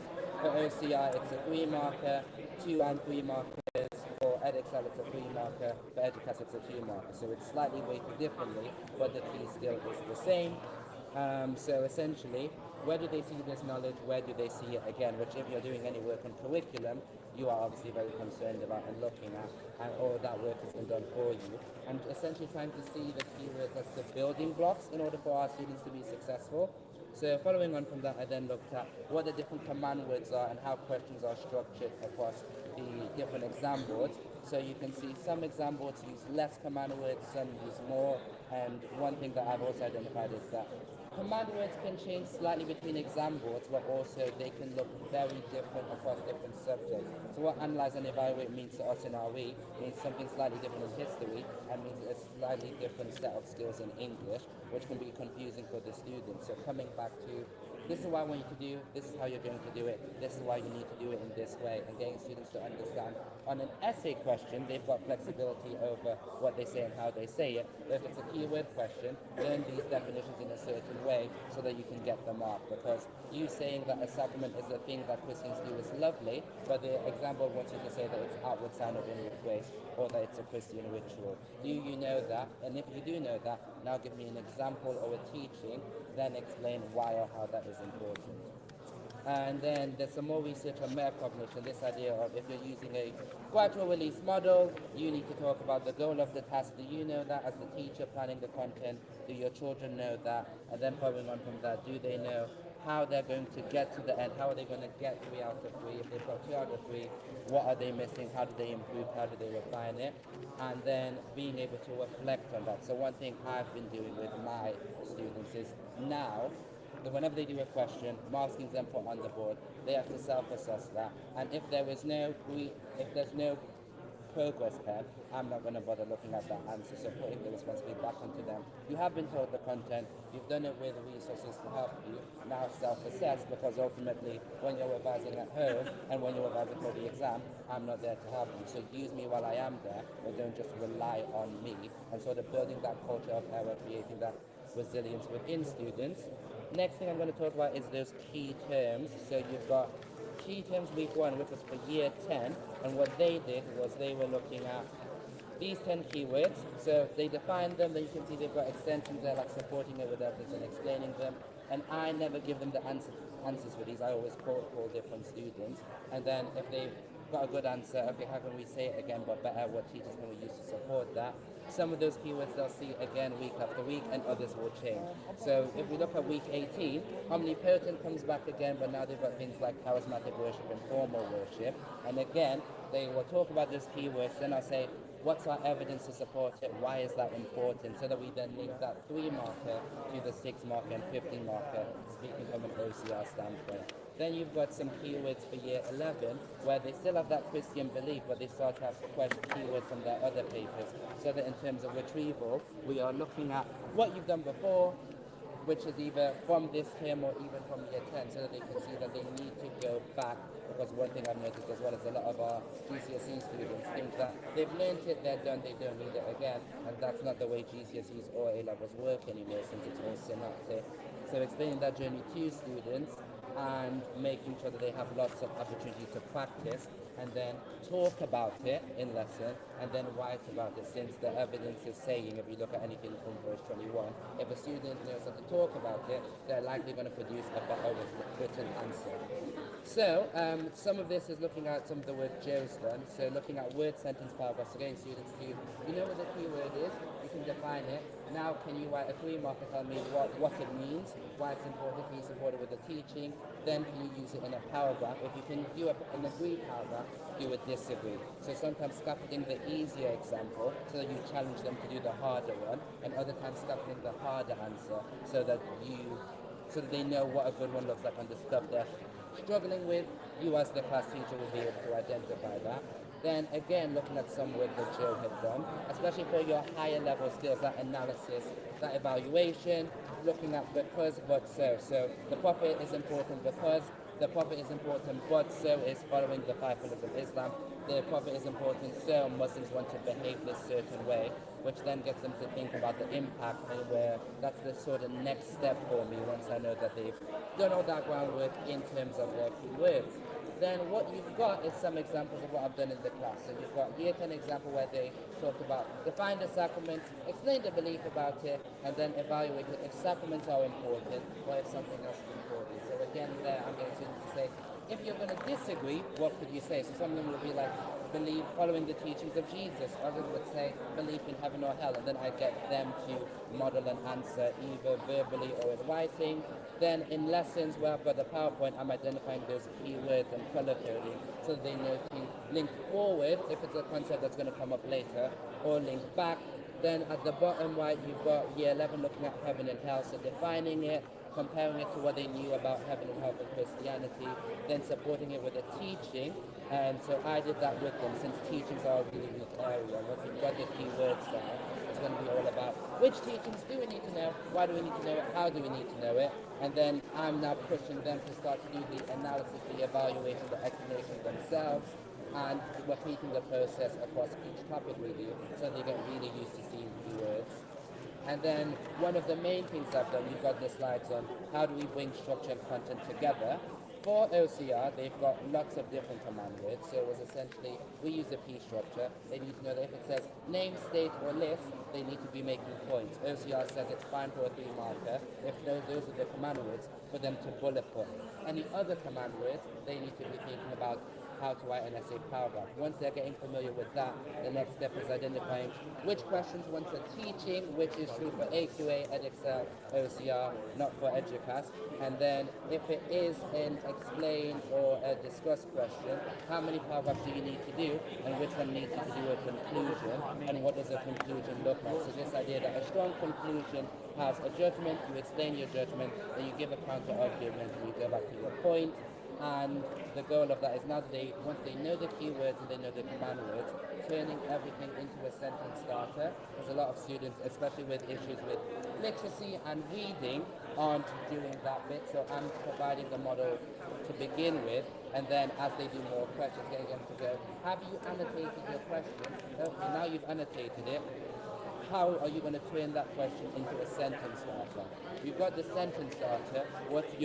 How are you going to finish that sentence? And getting them to shift from, you've built that knowledge, you've built that skill, put it into practice, and then the only other thing to do is then making cross-links with what they are doing in other essay-based subjects, so that they have the metacognition to see that big picture of, oh, well, I would write a conclusion like this in RE, and I'd write it like this in history, and I'd write it like this in English, which then for them saves on some of that cognitive load in essence. And then I just concluded looking at, in terms of oracy and in terms of literacy, what does the Education Endowment Foundation say, and what does Verse 21 say? Because obviously sometimes if you are having that extensive discussion, it looks to an outsider like you're not teaching content, but all the research says, once they are familiar with the keywords and once they have lots of opportunity for oracy, their writing is going to be better. So it's about providing those scaffolds and generally removing them. And so far, we've seen lots of impact with year 10, who seem to be comparatively more engaged in year 11 and seem to have a stronger grounding in their keywords. So clearly it's having an impact because of the frequency. And I think one thing you can do, because we're pressing time and content, is you need to know this keyword because it links to this idea. And if you know that it links to that idea that we're going to study is going to be about this thing, and that thing. So an example would be they've looked at the role of the church in local community, and they've looked at mission under Christian beliefs, and when they do their philosophy and ethics and we talk about how successful is mission, it's going to hopefully ideally take less time to do that because they've already covered it and retrieved it as we've gone through the course so far. That is everything. Any questions? Does that all make sense? Cool. Thank you so much. Thank you. I'm going to sit down before I have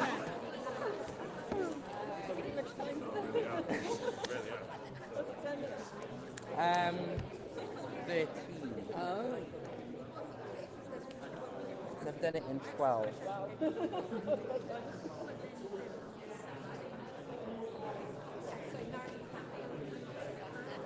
So I think the only other thing to say is how you can do that will depend on your context and your kids. So it could be mini whiteboards, it could be Quizlet quizzes, it could be you get some keywords they just define, others you want them to explain, and you'll pick what that looks like depending on your subject. So obviously for history, it might be that the treaty of Versailles is something that they know really well, but the French approach compared to the American approach is something that they know less about. So you spend more time on that and you just recap this morning. So the stuff that you're doing already is just tweaking it and linking it to here's the keyword, here's how it links to the exam, and making sure they can see that journey often enough, if that makes sense. Because you can't be answering those exam questions unless you have the understanding. Yeah, and that's You can't even start with an exam question until you fully understand. yeah, and I found that in my current school we assess them on exam questions a lot, but just because they've seen the question 4 times doesn't mean that they're going to be better at it if they don't know what the keywords are and know how to improve. So narrating that journey too. Yeah, we've been finding like we've got outline questions and they're like one way, and then they'll stop because like, oh, I didn't know this happened. And Yeah. I was like, thank you for writing sentence starter. You proved to me that you've got a structure down and now need knowledge. And I always say that to them, like, if you know one or the other, tell me which one it is. Yeah, I mean, we had our year 11 mocks and most of them walked out of it saying that they didn't know what celibacy was, and I was like, that's your 6 marks gone. And I was like, and I taught you celibacy, and we did Oh yeah, because celibacy you always before do the it. exam. You're like, I taught you that. Week. So we get a week. So they have a double and a single. So we do the keywords in the single, and then the retrieval with the linking it to different exam questions in the double. But it does take a fair bit of time. We've now got one A GCSE. Good luck. Are you doing a full GCSE? This is right school. School though? They used to have finals fortnights and then they wanted to broaden the curriculum. And we took for retrieval. That's impossible. I thought 4 hours a fortnight was stingy. I'm going to grab some of things.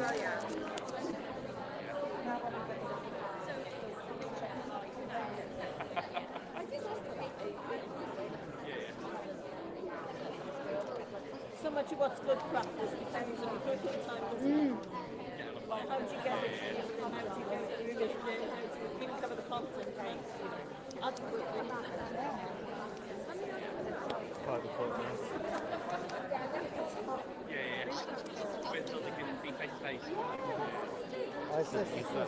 This is even weirder than the last time.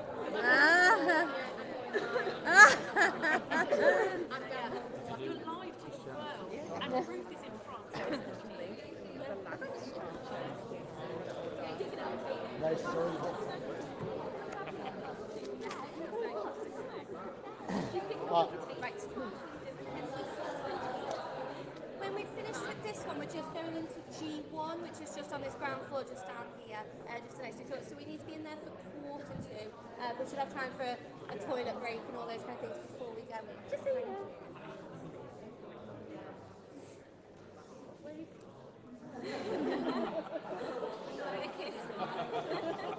We don't know how weird this is. Right, so, third time lucky. So, my name is Matt Pitcher. I'm a head of RS in Southampton. But I'm going to talk about a project that I've been involved in the last 2 years. It came out of a kind of a hole within my curriculum that I wanted to develop, but also have some hard and fast research behind it. And at the time I was doing my going into my second year of the Cullen St Gabriel's Leadership Programme, and an opportunity came along to apply for RE Connect, which is an environmental and ecological study of the climate crisis, but through the lens of religious attitudes, in conjunction with St Peter Saltley Trust and Birmingham University. So I jumped at the chance, and then 6 months later remembered I'd have to apply for it. So I applied for it, got on it, and it was the second cohort of this fantastic program run in conjunction with the theology department at Birmingham University, and also with the great Kate Christopher as our guide and mentor, who came on for that second project. So there were teachers from different settings, so primary, secondary, going up into sixth form. There was an advisor as well on the program, and it was really great because we were encouraged to look at an idea that we were germinating ourselves. So I wanted to have a look at how religions and religious believers and people with faith and non-faith looked at the climate crisis, but from a local, national, and then a global perspective. And I aimed to look at, say, about 10 lessons. It wasn't 10 lessons, I could have filled 20 lessons with the content that I wanted to put in, but I had to be quite strict about what I wanted to do. So through the program we had seminars once a month where we talked to people at the sharp end of research. So in terms of ethics within farming, Muslims within XR, we talked to scriptural reasoning and analysis, which was fantastic, and that kind of shaped some of the ideas that I wanted to look at. So I started to look, first of all, at a local perspective. So my local setting at the time, I worked in a comprehensive school. I would call it quite monochrome in terms of its pupil background, very white, very middle class, but with rural pupils coming into the school as well, because I taught in the New Forest, so it's a national park, quite leafy, very expensive, lots of yachts, lots of parents who worked for the local refinery, lots of people who worked at the local Southampton docks as well, so, and were the bosses of it. So I thought, well, this is going to have some tension, not too much, but it was good because I knew there would be some contentious viewpoints voiced by the pupils, which would get us talking, which was really good. So I first of all focused on eco-churches within the New Forest, and the eco-church program is run by the Church of England, and they do basically small-scale projects within their local community to green up the area.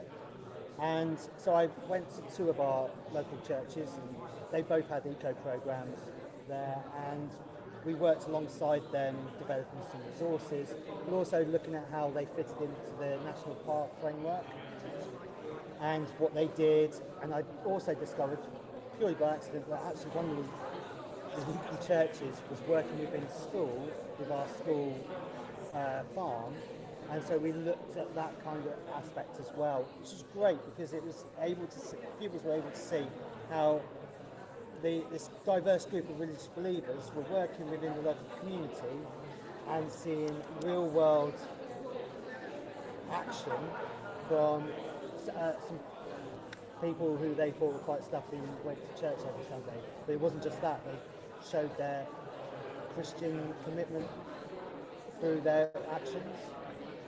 And then I looked at a national issue. So then I along with Kate, I looked at Extinction Rebellion, which was fantastic because that really got the people whose parents worked at the local oil refinery a little bit giddy in terms of their reaction. But we looked at how different groups within XR, certainly religious groups within XR, looked at their commitment to their beliefs, but also to how they might break the law. And it was really good because one of our local celebrities in the area is Chris Packham, who is well known for his activism, and he recorded a documentary about a year before about is it right to break the law in terms of your ethical and ecological beliefs.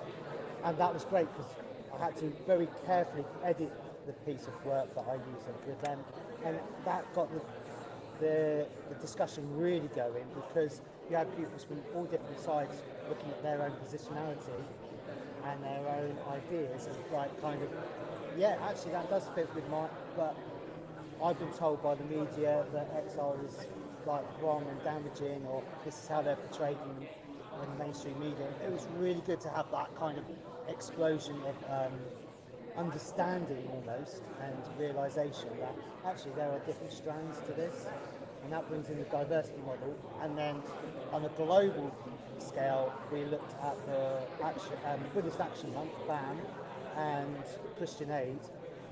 And one of the things that I really want to do coming out of it, in my next iteration of the scheme, is to work alongside Winchester University and Dr. Robert Beckford, who's the face of climate crisis and racial inequality at Christian Aid, because he's done a whole lot of work within that area, and I know that's one area that he's moving down and hopefully bringing that into some schools.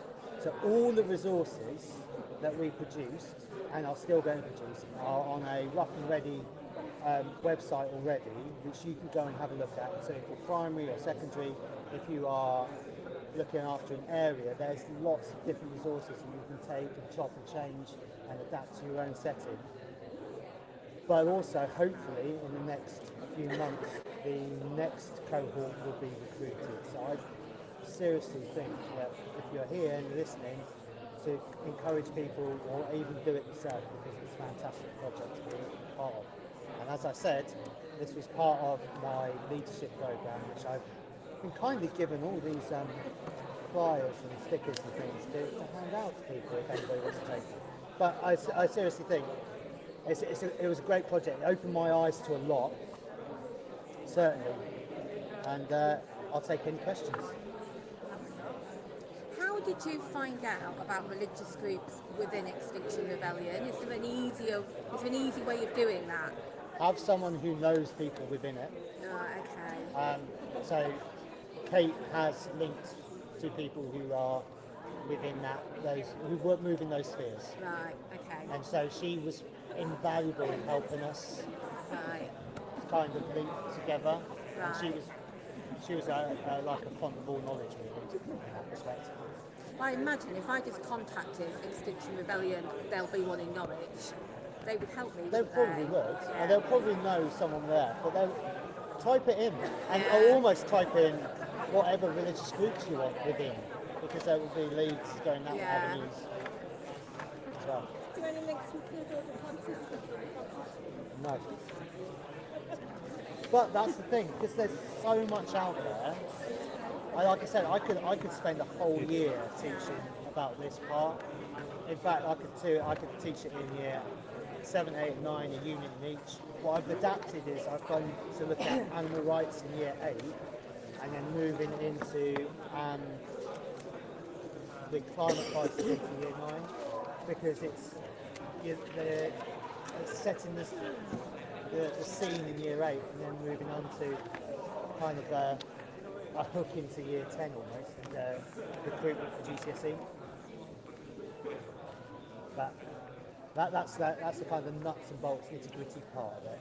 But I think there's too many kids come into RE and think, well, what's this got to do with me? Well, just show them that's what it's got to do with you. But it also links across. So the school I've moved to, we have a Planet USH. We are focused on climate. We're focused on reducing our plastics. We're focused on showing how we can be better people. So one of our members of staff is running for the WWF and the London Marathon.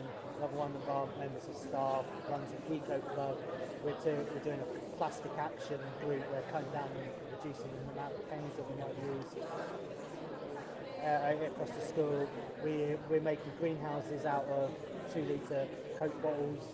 All those kind of things, just to show the kids that, you know, climate crisis isn't just siloed into geography or siloed into science. It's actually across the curriculum and into their everyday lives. Yeah. Because you're basically back to their own worldview and their own understanding.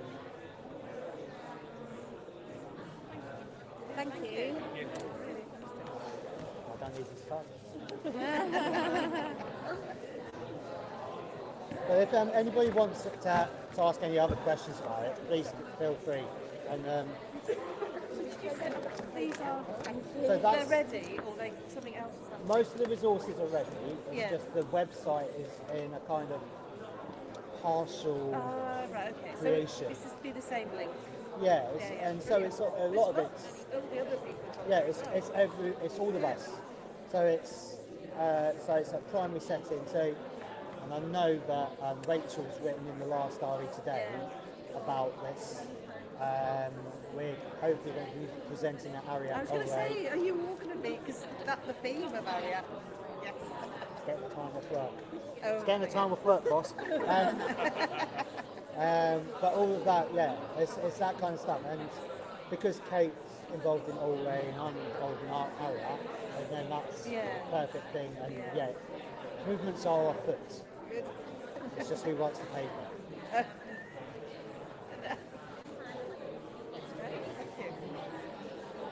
It's also Cullum's Research of the Month. So if you want to go and read our blog about it. Thank you. Where are we supposed to go next? I'm relying on you because you've got time. Has anyone got any other questions? Yeah, I think it's between. Yeah. Okay.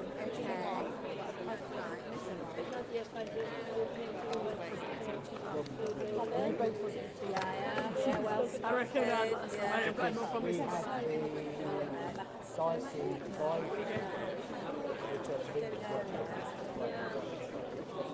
I'm fine because I have like 2 jobs. It works for both Yeah, jobs. so his resources are And then I brilliant. have like a kind of diary that's like week to view. But I turn over the week. So because it's got months to view as well, it's really handy to get that overview. Don't Yeah. you? The only thing is that like towards the end of the month, you Yeah. then just over and you go, oh, let's do that next week. Which one do you have? This year I've got one. Alright, yeah. Second slides. Yeah, I'm debating. Last year I had the Emerald Forest last time. Is that the notebook? Yeah, this is the A5. Just the line. It's collectible and This one just sits in the front in the planners, yeah, I and haven't it's that quite useful because planners are big and bulky. So if I come to something already, I'm not asking you to take that off. But it's not the notebook I will lose because it goes straight back in. Where it used to be a whole unit. You could, Right, I'm going to.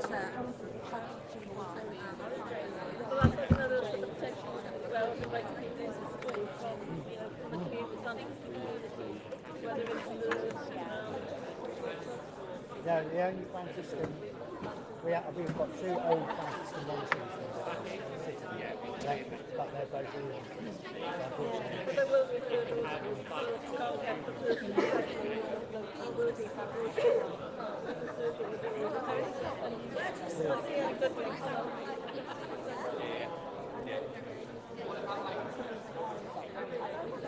If you want next, just send me a link and I can follow up.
Wonderful teachers here now. You are. What do we mean when we say you need to research in this field? When we say to our students, research, what would you expect? Anyone? Wider context? Yep. What does research look like? You're asking them to do some research.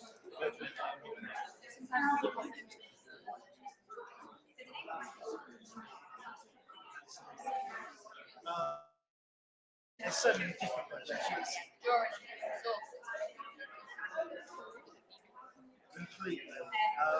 My nervousness means I've got to try this school.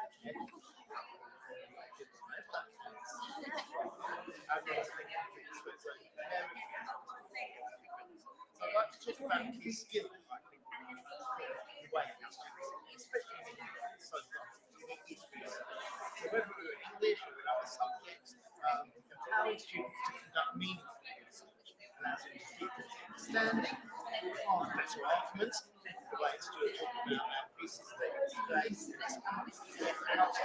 there's a little bit of research, and ultimately taking over their programs. So if we're thinking about sessions like that vision block, we're structuring our learning into clear digestible segments. So we're breaking research into steps to make it accessible and useful for students. So hopefully you can take some of these away and embed into your teaching. And you probably can't possibly do anyway, is taking them up and down. So the first kind of segment of the clock, when I was saying the streets of class 5, 7 pages done already. The first one is for your first problem, understanding research. So first of all, research is more than a Google search.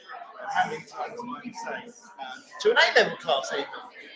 Research into what was affecting Christina Rossetti's writing. That's good. First, goes Wikipedia. Oh, she's a woman. Okay, well done. Yeah, lovely. Can you do something with that now? We say that research is more than typing a question into Google. It's doing things with it. It might be you're skimming a website and then you're scanning for the detail. We're doing more than copying what we just found in Google. My big thing of the year, I've been doing it's like we're not copying, we're synthesizing. Teaching them that skill of synthesis to really be able to evaluate the source, to synthesize those ideas, to break them down, to be critical learner. So some examples of the only way to do that is you're studying double-check with year 7 class and 11 class. Well, we are really used to their gaming by default Google. So rather than read a summary of what it's about, there's gas there, we can encourage them to use Scholar to go in with finding academic sources about his more experience, taking regeneration alongside. There's something there, it's not by others, what's that? And pushing beyond, helping to develop their understanding. And part of the modelling of the research process is we've got smartboard potentially in front of you. So show them your typing, show them you making mistakes. As you say, actually, that's not come up well there. I've just got 4 billion results. Where am I going to go from that?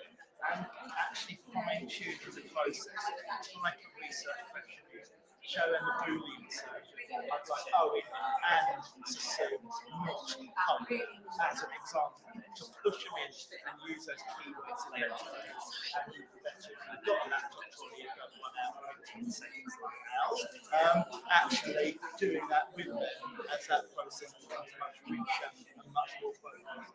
And if we keep doing this, it is more than a one-off. It's that habit of learning big word, seamless consistency. So we know what consistency is good for, and it really is. My second segment is encoding research entertained by curiosity. having introduced to architecture, probably about 12, 13 years ago. And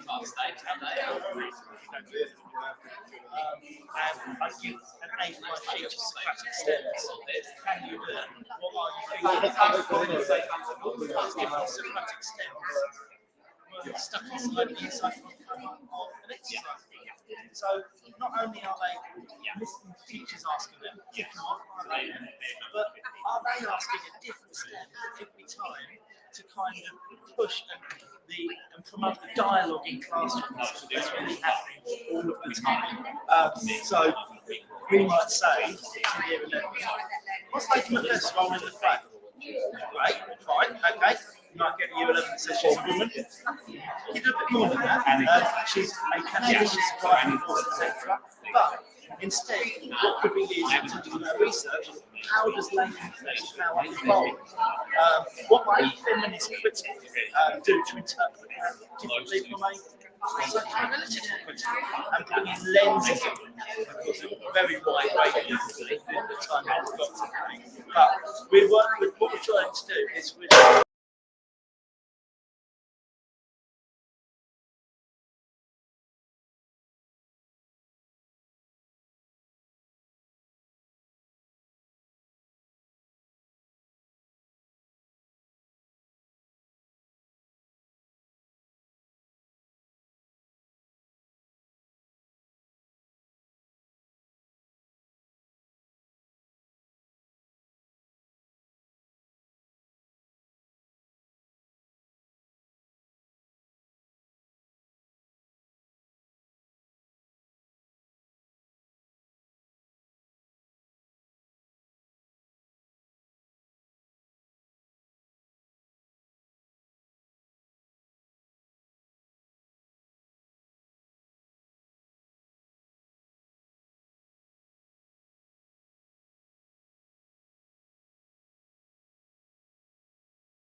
So you're not start moving.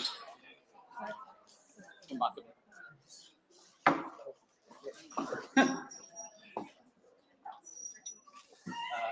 You can go that way down. Then I'll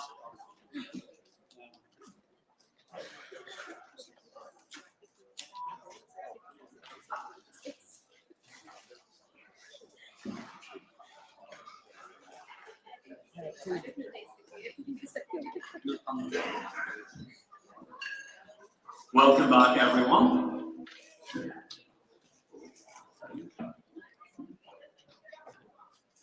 If you do magic on a beach, are you technically a sandwich? No, we're not going to go for that one. Just a bit of a top one. Thank you for the 3 people who smiled.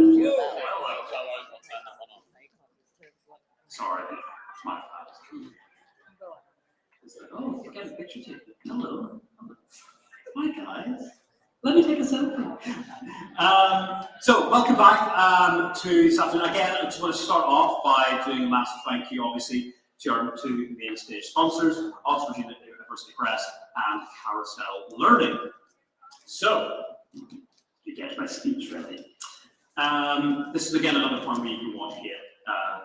Look really awkward. In fact, that would be nice about somebody else as well here. Which does not come naturally, as we said. There it is. So, Kate Jones is. Oh, goodness me, what is my voice today?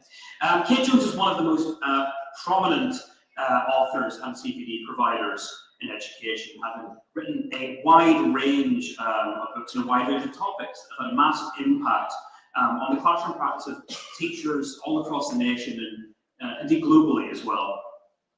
Like my own practice, for example, has been massively shaped by Kate's work across the years, and Kate's obviously got a really good knack of turning really complicated research into something that is both understandable for somebody like me who wouldn't have a clue how to do it when it was just reading a research paper, but also really actionable in the classroom. I was saying to Kate earlier that certainly my educational library is made up of more of Kate's books than I think anyone else's. Like you think about retrieval practice, Kate's written about it. Career progression, Kate's written about it. Feedback, Kate's written about it. Cognitive science, topical, Kate's written about it. Formative assessment, Kate's written about it. And empowering women in education, Kate's written about it. So is there anything that Kate can't do? Well, at this point, the answer is definitely no. So please join me in welcoming Kate Jones to the stage. Thank you, Carol. You stuck to that script I wrote really well, so I appreciate that. Yeah, I was going to introduce myself, but I think you've covered it. I think it's important to say my background is I'm a teacher, history teacher. It's great to be in the sessions today with the history teachers. I taught in the UK, internationally. As Carol mentioned, I've authored a few books, and I was the editor of the Research Ed Guide to Cognitive Science. So that's what I thought I'd talk about today. We've been talking about cognitive science for quite a few years now in education, especially across England. And this is great because this means that we've had time to trial, implement, reflect, and review.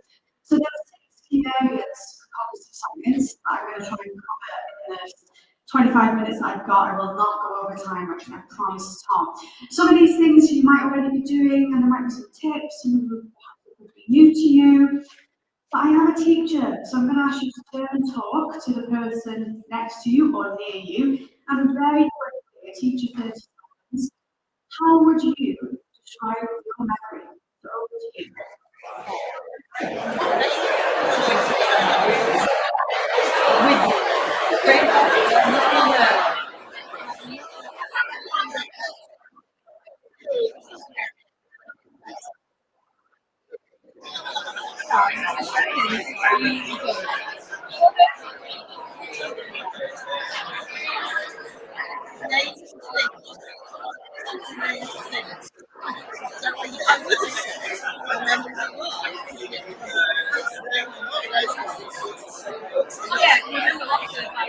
Okay, apologies for interrupting. So I asked this question. Family, I'd encourage you to do the same thing. Because 9 out of 10 people are very negative and critical about their memory. It's terrible, it's shocking, patchy. Children can be all of those things. But when we are so negative and critical, it shows a misunderstanding of memory. What we're really doing is we're referring to our working memory, which is limited. That's the frustrating part. That's why we forget things very quickly, and it's unreliable. But our long-term memory is incredibly powerful. I'm sure everyone here describe their memory as powerful or incredible. Well, you're right, because of long-term memory. And this distinction, I think, is at the heart of science. Working memory versus long-term memory is powerful. Or as is used for it, you need. Yeah, we can relate. They sum up working memory and also they sum up long-term memory. So the next question is long-term memory distinction to our students. And that's really important. I carried out work with lots of schools, and I've spoken to students, and I met a student in year 1. And I asked him, what's retrieval practice? He was able to answer, not in a way that I usually do, just remembering things. He started his answer using the term working. It goes to working memory, but his is very good, and that is yours, but nobody else's. So that's why I'm allowed to ask the teacher if she'll say that thing again, if she'll repeat herself. The teacher smiled and she said, yeah, you're making you today, remembers the class. Miss, please can you repeat that? That's my work memory, and that's part of their classroom teaching. So when he gets, the teacher said, he just, I can't do this. And he's like, oh, my working memory. And when the teacher provided retrieval tasks every day, the class might be, oh, why are we doing this again? They know why. They know why the teacher does what they do in the classroom. So that question I did ask to lots of students. So this is just me visiting schools, just primary, secondary, just forget things the teachers ever said. Primary school students, blessed. So my next question was, what do you do? Tell the teacher. And most of the students said no, because they worried they'd get in trouble, they didn't want the teachers weren't listening, paying attention. Perhaps they weren't listening, but maybe they weren't paying attention. That's a possibility. Or it could come back to this with working memory. So we feel like our working memory doesn't work very well, but that's just how it is. And even though working memory is limited enough, there are strategies that we can use and implement. And the first one I'll talk about is cognitive offloading, which actually lots of you are doing right now. The reason you're writing down things is because you want to come up with it later. Well, if I don't write it down, I'll probably forget. You're on the phone to someone saying, and they say, right, you now need to call this number. Say, okay, wait a minute. And you'll look, get a pen and paper, and perhaps if you haven't got a pen and paper to hand, you might say the number over and over again until you can write it down. So when you put that down, save your working memory job, you cognitively offload. And today I've seen lots of familiar faces, I've met people, and if we're swapping contact details and we say, oh, let's stay in touch, here's my number. If you say, here's my number, I'm not going to even try to memorize that. What's the point? It'll take me a lot of time and effort. So I'll put it in my phone. So we can do that in the classroom. So our students don't have to hold on to all of this information. Books, we can use mini whiteboards. In the classroom where you ask a question, students put their hand up and type to that student. Say,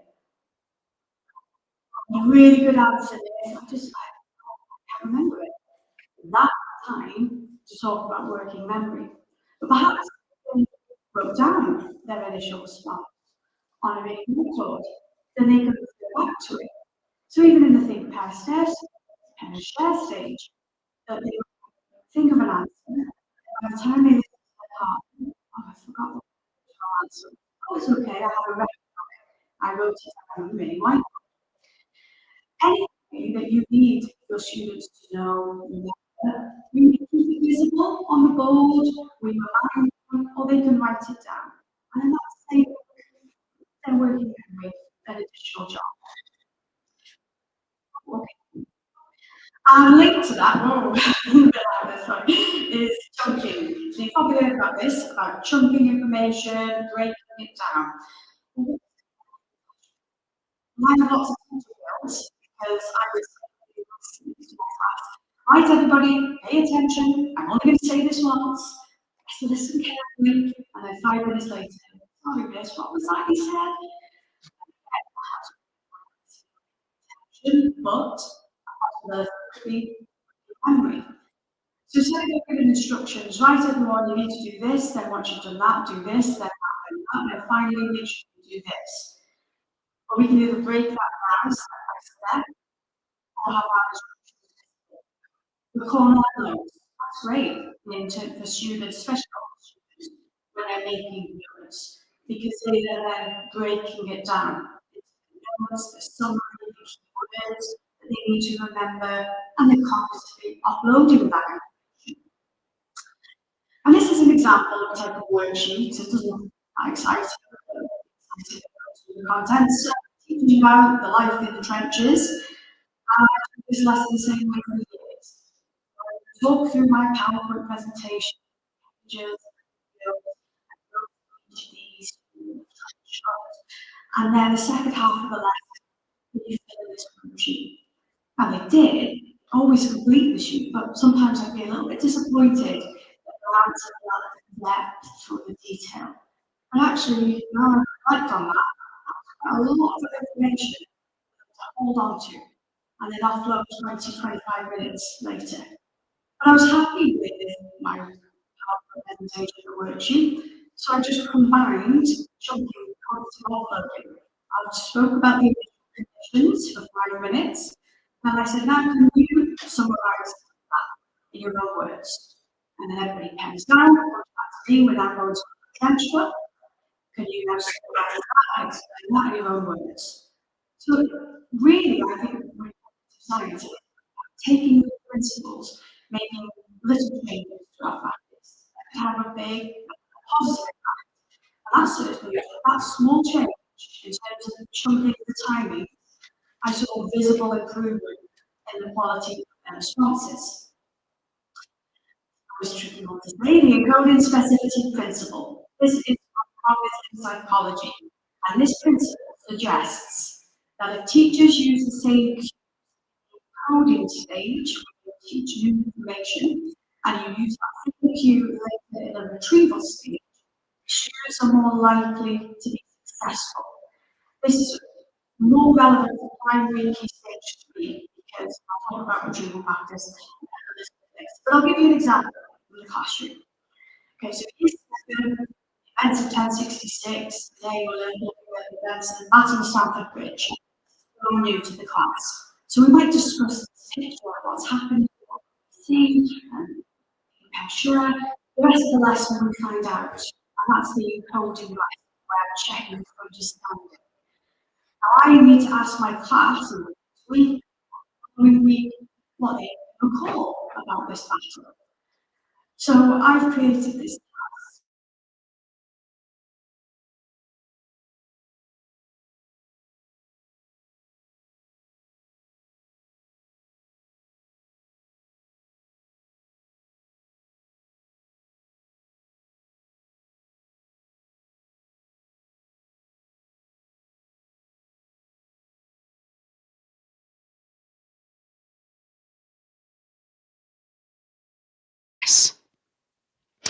Another term from cognitive psychology are target memories, and this is your curriculum. Everything that your students need to know and be able to do, target memories. Now, I was fortunate to visit a sixth form college, and it was incredible. I was in a particular lesson where the behaviour was great. It was A-level, obviously, and the science teacher was going through his PowerPoint. Everyone was listening carefully. And as I walked around the class, some students were trying to write down everything he was saying, and some wrote the bare minimum, and then some were somewhere in between. Their class notes were completely inconsistent. They weren't sure what the target memories were, what they should and shouldn't be writing down. And I gave that feedback to the teacher. She said, "What do you suggest I do?" And I said, "Just be explicit, just tell them. Tell them when it's something that is really important and you expect them to write down. And then if it's optional, In that sixth form college, they added symbols to their slides. So an ear would just mean listen, pen, write it down, exclamation mark. It's very important. But I've seen this happen in my classroom where students remember things that I think, oh, you don't really need to remember that. That's not important. I wish I hadn't have said that. And then the things that are really important, that's what they might struggle to forget. So a good way to do that, as I've said, is tell the class what they need to know and what's nice to know. I was in one of the history sessions today, and at their school, they have, you must know this, and then this is extend. This is nice to know. This is extra. This is desirable knowledge. So they're making that really clear. So the way that we can focus on the target memories is by looking at our existing resources, looking at the slides, looking at the worksheets. If there's anything that's not essential, we could either delete that, or if you need to keep it, then put the really important information, bold, highlight it, underline it. Keep reminding the students. Nothing on a retrieval quiz should be a shock or a surprise, because it's obviously content they've been taught before. The teacher is saying how this is important. You need to know this key term. I'm going to ask you about this later. And then our quizzes need to, first of all, really focus on the target memories. Once students have been successful, they've mastered that, then we can start to build in that extend, that desirable knowledge. And a really good way to ensure that the target memories are consistent across a department are through the use of question banks. So when I was head of department, I realised that we'd gone slightly rogue in my department. So we were all very different in our teaching style, teaching the same curriculum and the same learning intention, but someone might have spent a little bit longer on this topic and our questions were slightly different. And I needed to bring back some consistency in the different people in my department. So we created question banks, but I know we have some sponsors here today who have their own question banks. So they're brilliant. They really are, and can save a lot in terms of workload. But we would have a series of questions and answers for each unit. And we spread this out to spread the workload, and then we quality assured. So then when we had these questions, the teachers could decide, well, I'll use Carousel, or I'll use Educate, or I'll use a mini whiteboard. We're asking the same questions. We then also used the question banks and gave them to the students later. They said, if you want to create flashcards, here's the questions, here's the answers. If you want to do self-quizzing, pair quizzing, give them to the parents. If you want to help your child, here's all the questions and here's all the answers that they should be able to know. So again, really coming back to the target memories. And highlighting is known as not being one of the most effective study strategies, and there are loads of reasons why. If everything is highlighted, nothing is highlighted. And that also shows because students struggle to find what the target memories are. Now, highlighting can be used at the starting point, but students need instruction, what to highlight, why to highlight, and then what to do with highlighted information. He's amazing. If you haven't read his book, it's a cognitive science. To review every lesson plan in terms of what pupils will think about. What they think about, they will remember. And we want them to think about the target memories. That's why I don't use an exit ticket like this anymore. I write down 3 things you found out this lesson, they'd fill it in, I'd collect it. And they'd say, oh, I found out today. Generally, someone wrote that Miss Jones went to Greece on holidays. Was it the time they gave it away? I don't know. And that was true. But that's not what I wanted on the exit ticket. Sometimes if we want better answers, we've got to ask better questions. So not everyone wrote things like that, but we can't be disappointed if the students don't write the things down that we want them to if we haven't given them specific guidance. Still got the exit ticket. You could have 1 question, 3, 5. This is another opportunity to just check for understanding. This is performance. So this is not retrieval practice. These are questions from my question bank, and I've got to ask them again at a later date to see if students can still answer them correctly from long-term memory. So I recycle my exit ticket into an entrance ticket, not a do now activity. And then the students say, oh, miss, we've already answered these. Why are we answering them again? And again, that's another opportunity to explain why we do what we do in the classroom. So retrieval practice. I've written books about retrieval practice. So just going to try and summarize here. But even when I wrote the first book, people said, "How could you write a book about that?" But it continues to evolve. We've got fantastic resources now with retrieval practice, and these are the different types of retrieval practice. And teachers say, "Oh, what's the best type?" It depends, because for older students, we want free recall, which is challenging, makes them think hard, greater benefits. But research is pretty clear that younger children struggle with free recall. Their answers might be quite vague, generalized, so they would probably benefit from the top row. Multiple choice questions are great to a point. We have to then reach a point where we go beyond the multiple choice. We have the elaboration and explanation. And this is just an example from my history classroom. What can you recall about Henry VIII? A year 12 class can answer this. They'll have rich discussions, or they'll write something down and self-assess it. I could ask this to year 8. Well, I did ask this to year 8, and some of their answers were vague and generalized and irrelevant. Again, they weren't retrieving the things that I really wanted them to retrieve. So it would be better to ask this question later in the term for my younger students, and perhaps do some more guided free recall. So what can you recall about Henry VIII and the closure of the monasteries? You're guiding their retrieval. You're telling them, this is what I want you to recall, either verbally or through a written response. And then we've also got cued recall. So this was that same year 8 class where I had said to the class, can you just write down, explain how each image links to Henry VIII and the break with Rome?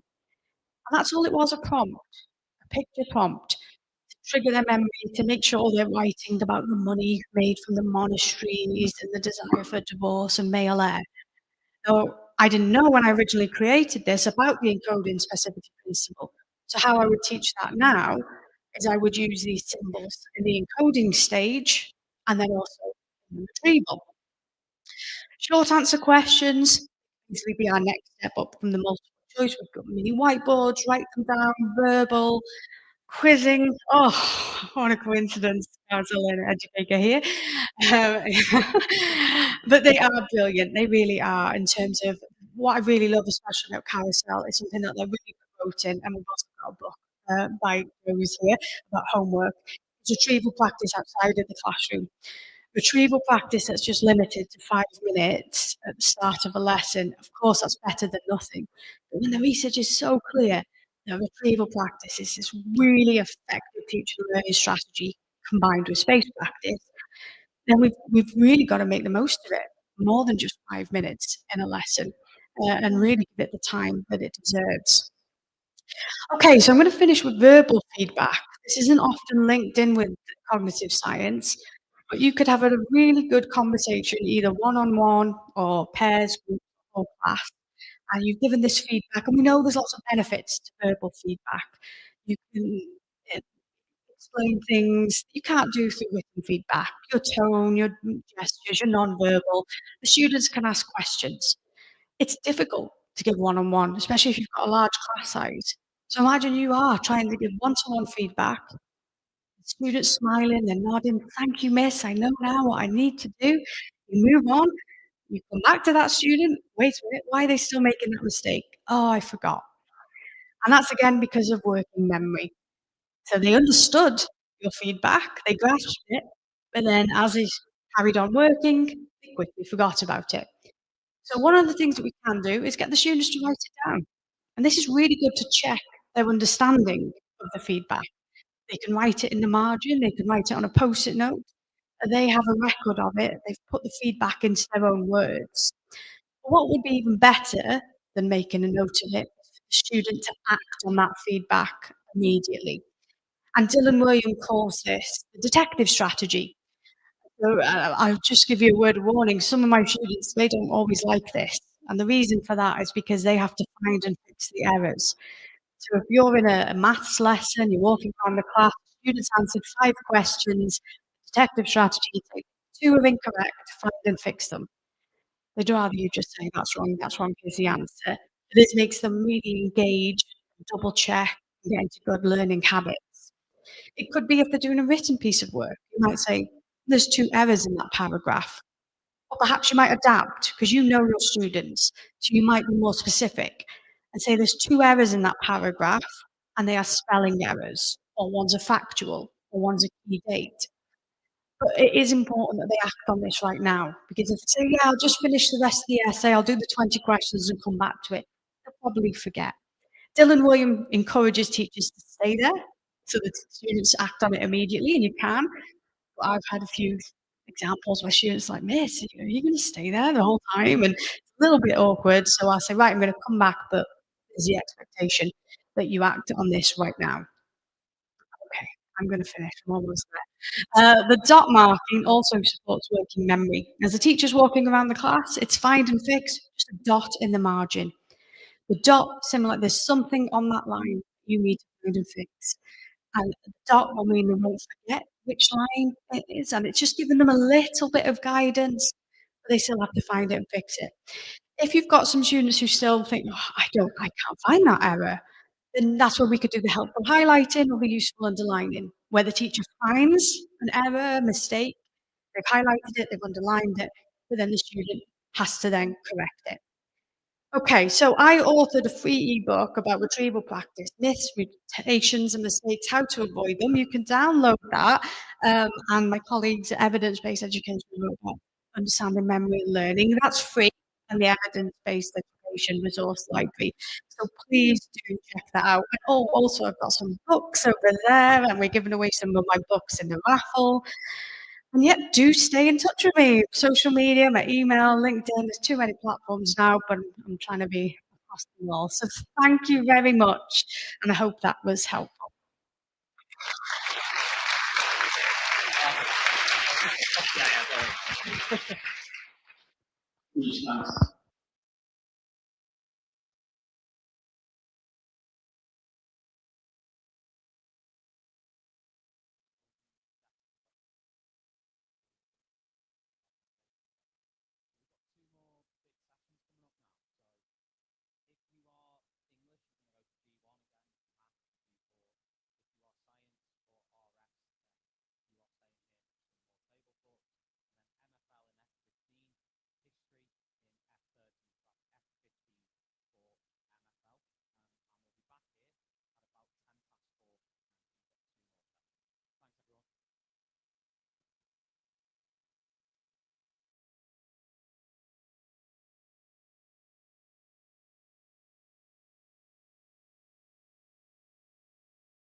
Test. 1, 2, 1, 2.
Test.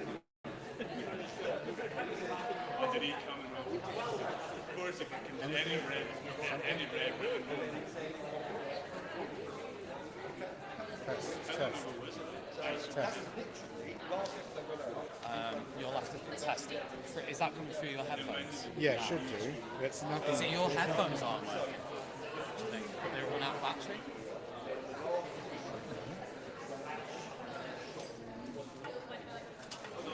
No, I tested with the English group and it was coming through fine.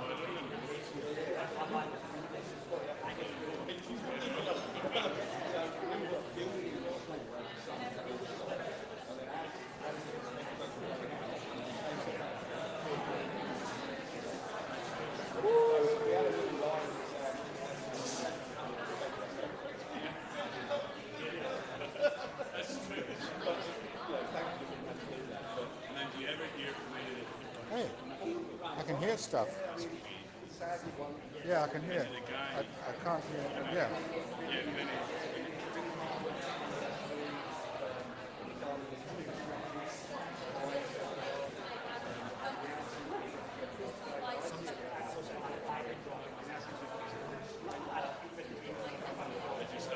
But it's not very strong. Is it strong on your side? Oh, really?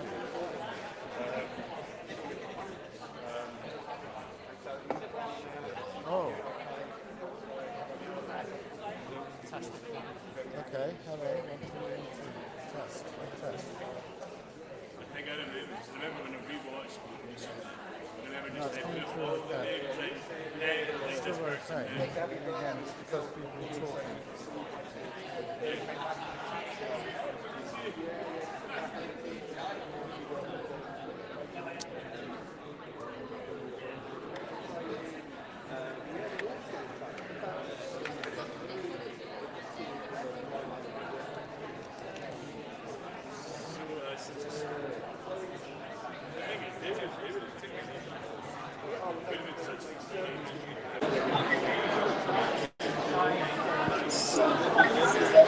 Test.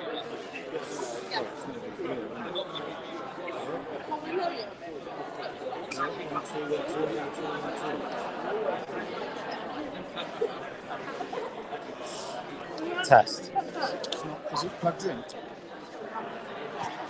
Test.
Teacher who was very close to the history teaching community and created huge amounts of resources and gave lots and lots of time. And she sadly died last year. There are a bunch of history teachers who are running a half marathon in her name, and that's what you have donated to today. That's what you've donated to today in order to help her or help them with their research and money for Marie Curie. So we are going to pull raffle ticket prizes. We have 17 prizes, so I'm going to pull 17 tickets relatively at speed. You can then come and get your prize after the last speaker. So after the last speaker. Okay, that's how we're going to roll with this. So, do you want to pull one top?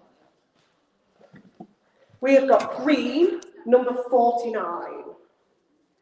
Green 49. Yellow 226. Oh, somebody said yes. Well done. We have got yellow 335. Oh, there we go. They're doing well up in that corner. Yellow 126. So we've got names on loads.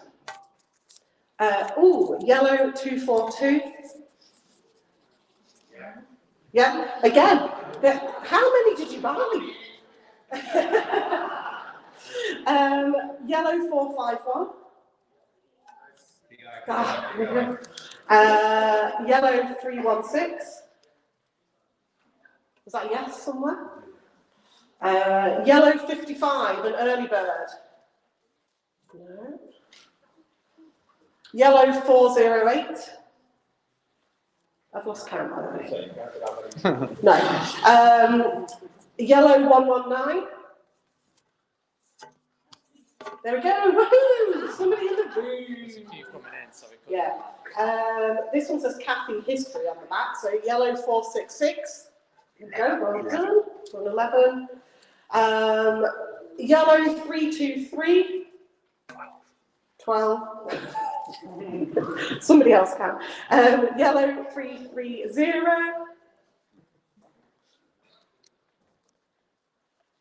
Yellow 207.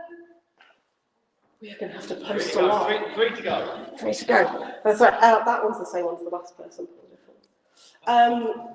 Yellow 129. Yellow 329. Last one. Oh, it's pulled a yellow again.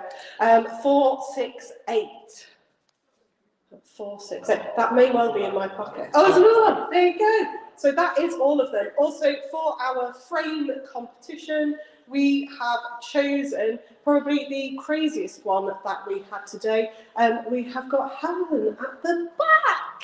Give us a wave. If you haven't seen it, go on and have a look. Thank you very much, guys. Who's going? I'll go. There you go. Right. Just to say, it's been a fantastic day, absolutely amazing. Huge thanks to everyone for coming. It's the first time we've done something where we've had so many different subjects in one day. It's been absolutely fantastic. What I'm going to do now, I'm just going to introduce we've got two speakers to finish off with, and I'm going to introduce the first one. I don't know if she's here. She's somewhere. There she is.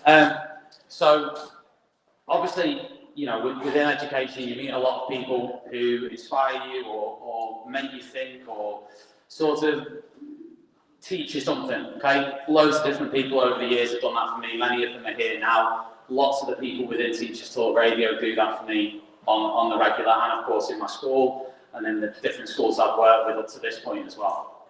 But sometimes somebody just inspires you or makes a difference to you for being really nice and for just being a bloody good person. Of which point, Flora is that, okay? And, you know, I'm not going to really say anymore because I'm sure she'll say more than I will, but everybody please welcome Flora Cooper.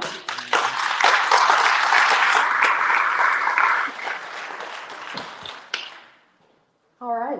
Thank you for that introduction, Tom. Make me cry before I come up here. Okay, so I'm talking about something quite interesting today. And some of you may know me from about a year and a half ago when I stood up and tried to stop Ofsted from coming through the doors. And that's a whole nother story. So today I've got another story, inadequate. And I think the thing is I am not inadequate. That's what I keep telling myself. One word, one judgment, and the whole world starts spinning out of control. One word. There's the anger. You can go to the next slide. There's the anger. There's the tears, the frustration, the doubt, the imposter syndrome. But that self-doubt, and it just is such a whirlwind. So the story is that back in November, we have 2 schools on the same site, 10 seconds within each other. And Ofsted came in November. And at the end of the inspection, we got 2 inadequates, 2 goods. And again, I'm going to highlight, just for context, that it was 2 schools on the same site with the same leadership team, the same curriculum, the same teachers going back and forth between these 2 schools. And I have good in the other school. And we have 2 inadequates and 2 goods. How do we come back from this? I lay at night over Christmas, I lay awake thinking, how am I going to face the team? How am I going to face the parents? How am I going to face the community? One word that wrecks everything.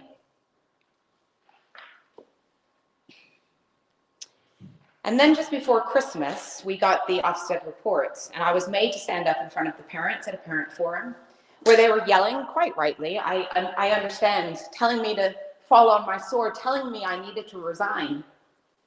Angry, shouting with the LA behind me. And over Christmas, there was a petition to get rid of me from my parents. Not all of them, a group of them. And then the Daily Mail, the lies, the social media. I was called a leftist, a Marxist. I was called a Nazi. I've been called the crazy American woman ever since I joined the school. I've been called a bully. I've been called Miss Trunchbull. I've been called everything under the sun.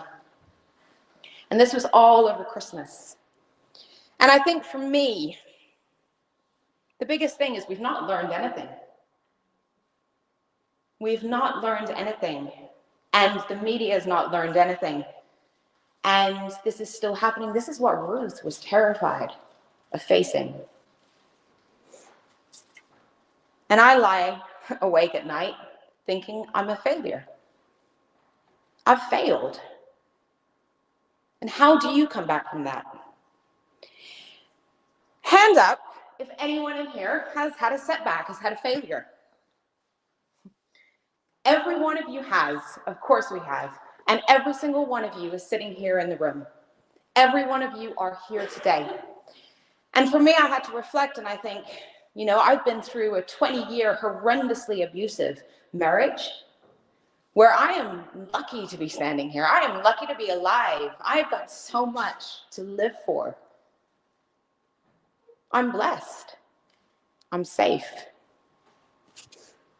I can handle this. So the thing that I've learned about resilience is that it's not about the fall. It's about actually how do we put ourselves back together again so that we're stronger, so that we are better prepared to deal with the things that we have to do. And it's like the Japanese art kintsugi. I don't know if anyone's heard of that.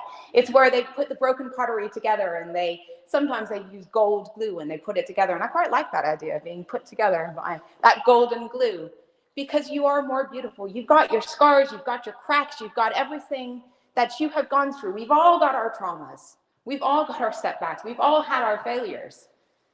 And that idea of actually those scars is what makes us who we are, that those scars are what makes us stronger and actually what makes us beautiful. Resilience, because you see those people who are always on top, the ones who always seem to have it together all the time, but they don't. They absolutely don't. They've had that imposter syndrome. They've had the self-doubt. We've all had it. And they've had to face the fall because without the fall, you don't actually feel the sweetness of that rise when it comes. So what I'm going to talk to you about is something called the 6 R's. And this is what I use. And I think for this, before I go through it all, one of the things as a leader I wouldn't ever do is not do my job without a coach. And I think having a coach, especially through these turbulent times, has been absolutely just what I've needed. And it's kind of kept me sane and got me through. So first of all, we reframe. You reframe and you look at things from a different perspective. And you think, actually, let's step back from this situation and think about, what is it that's in front of me? Actually, things don't have to be so bad. We can actually turn this around. There are things we can do now to turn things around. And then regulate is about actually taking the things that you can control and controlling those things only. There's a really good book, and some of you may have read it, Mel Robbins. It's the Let Them theory, which is exactly that. It's about, people are going to do whatever they want to do. They're going to say whatever they want to say. They're going to think whatever they want to think about you. We can't control that. We cannot control what other people do. But you can control you. You can control how you react. You can control how you behave. Next, you're thinking about rebalancing. And this is where you're protecting yourself. You're protecting your energy and thinking about, how do I get that balance back? How do I protect myself, put those boundaries in place, and say no when I need to, but make sure that I'm actually doing the things that bring me joy again? Because that's something you very quickly lose sight of, especially when you're in that dark place, when you're really falling, when something's really, really had you. It's about, okay, how am I going to bring myself back out of this? It's about joy. What is it that I love to do? Next, you're going to reroute. And this is exactly that. It's about thinking about, what is the plan ahead? What do I need to do now to make sure that my plan's in place so that I can move forwards, whatever that might be. And it may not be with it, it's that saying, we all have the plan, but the plan never goes the way you expect. And actually, sometimes the plan that you then create through that rerouting process, it becomes a better plan. And you actually start seeing that the way forwards is actually going to be better for you in the long run. And sometimes that becomes the joyful place, because that's the place actually where you think, didn't realize I was going to get here, and this has become so much better than I could have expected. And next is reignite. Now, this is where you reconnect with your purpose, your why. And what I want you to do right now, because I ask leaders to do this, usually in every session I do, I always start with this. This is the thing I start with, is I want you to think about what your why is. Why do you get up in the morning? What's your motivation? Why do you get up and do the job that you do every day? Why are you here on Saturday? So I'm actually here with someone who's never been to one of these events on a Saturday. And she's a head teacher. And she said to me, she said, this is where all the passionate teachers are. Because you've come on a Saturday. This is what you love to do. So right now I want you just to spend literally about a minute. Just want you to write down your why. Please write it down.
Okay, you can see pen stopping. So the reason I have you write that down, and some of the leaders I've spoken to who have done sort of leadership sessions with me, someone told me, one of the heads who I actually work with in the partnership, she said she's written it down and it's over her desk at school. And I suggest that you put it over your desk at school. I suggest you put it wherever you need it. My why has gotten me through some of my darkest times, because it's that why that keeps you going. It's coming back to that why. That is the reason you do what you do. It's the reason you get out of bed. And it's when you lose sight of that why and when you lose sight of that purpose that you really need to make sure that you are reconnecting with it. That why is what got me through 20 years of an abusive relationship. That why is what is getting me through now and through all the darkest times I have had. Because you need it. So put it over your desk when you get back to school.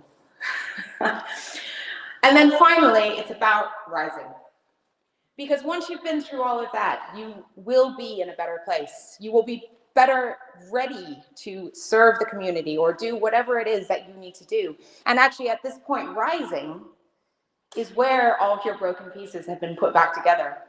It's where you are able to rise stronger and brighter and make the difference that you need to make. Okay. So I think for me, what I hope that you take away from this today is those 6 R's, because we're all going to face challenge. That's what life is about. Life is about bringing those challenges to us. So it's about how are we going to react? How are we going to adapt? How are we going to face those? And what are we going to do to move forwards? And I think the biggest thing is about this. Don't let your setbacks define you. Your setbacks cannot define you.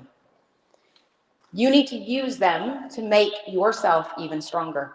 And then again, this is not the end, and this is what I've had to tell myself. This is not the end of my story. This is absolutely not. This is actually the beginning of my comeback. And I hope those words are something that you can use as well. And I think one of the things that I think we need to think is not that we're inadequate, but that we are actually powerful beyond measure. And it's interesting because this quote was in my office, just for context as well, in my office for 9 years as a head teacher in a school that was extremely successful as a head teacher. And it's one of my favorites, Marianne Williamson. And I'm just going to read the first bit. Our deepest fear is not that we are inadequate. Our deepest fear is that we are powerful beyond measure. It is our light, not our darkness, that most frightens us. And we ask ourselves, who am I to be brilliant, gorgeous, talented, fabulous? Actually, who are you not to be? You are a child of God, and your playing small does not serve the world. So my challenge to you all today is to stop playing small. Stop playing small. I want you to not use your comeback, your setbacks, your failures, all those falls. Do not let them define you. Rather, use them to make this your comeback story. Because we were never inadequate. We were always meant to burn brighter. Thank you.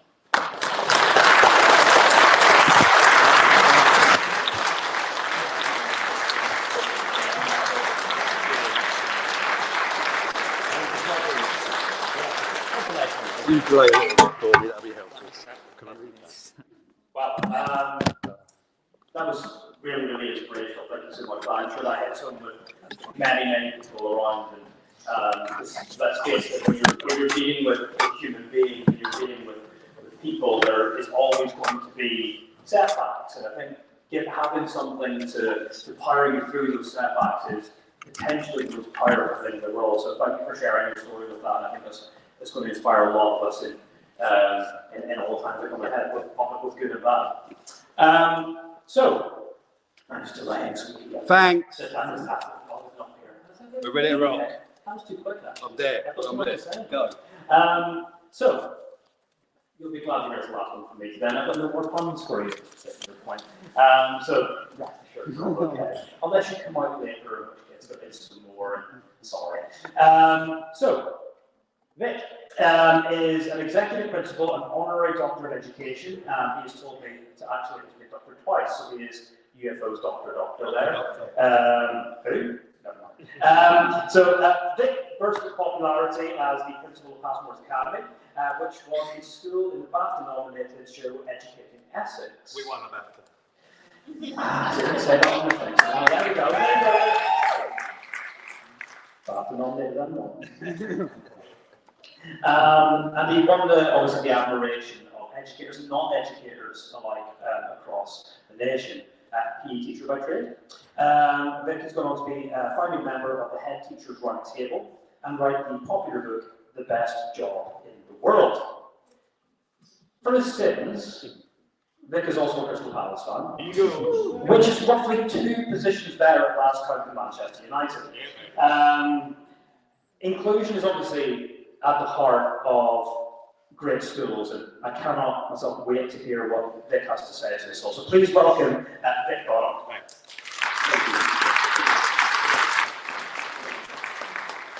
Firstly, thank you. You're still here. I was taking bets on how many would be left, and if it would just be me talking the floor by the end, but it isn't. I love that quote. I didn't know that quote was not made up by Coach Carter's group. I just presumed it was a quote made up by somebody else. Now it makes sense because it does stand out in that film. Good news is I've got 10 minutes till the end and I planned 3 hours. So lock the doors. Take away only, please, let's go. So I'm going to whiz through stuff really quickly, all right? As has been said, my school was a school that said yes to being on TV first, and it got shown, believe it or not, 14 years ago. This November, 14 years ago. And my friend sitting over there, Callum, he's already made me very unhappy today because he came up to me, which is lovely when people do that, and said how much he was inspired by the show whilst at primary school. So, lovely, I really appreciate it. Yes, I did write a book called The Best Job in the World, and it remains a privilege, is where I'm going. I don't think that's going to sell as well, the second one. We did get invited to ridiculous things. We were asked to go on lots of things, and we said no to lots of them and said yes to a few others. But who would guess that Barbara Windsor, Lee Evans and Victoria would ask for our photographs? We didn't ask for theirs. And that's strange thing to think. I wish they didn't ask for our photographs. They asked for us because we represented people in their lives, teachers and head teachers generally. A little bit about our school. So we're 6 schools now in a little, very hyper-local map, as I call it, in walking distance from each other. This is a little bit inside the school, so those who have a very long memory, the last episode of Educating Essex was filmed in this school, the rest were filmed somewhere else. A little bit about our challenge, I guess. I don't want to call it a challenge, it's our intake. This is from the census data, and the challenges that are there. The biggest one is the literacy and numeracy of the adults that our children go home to.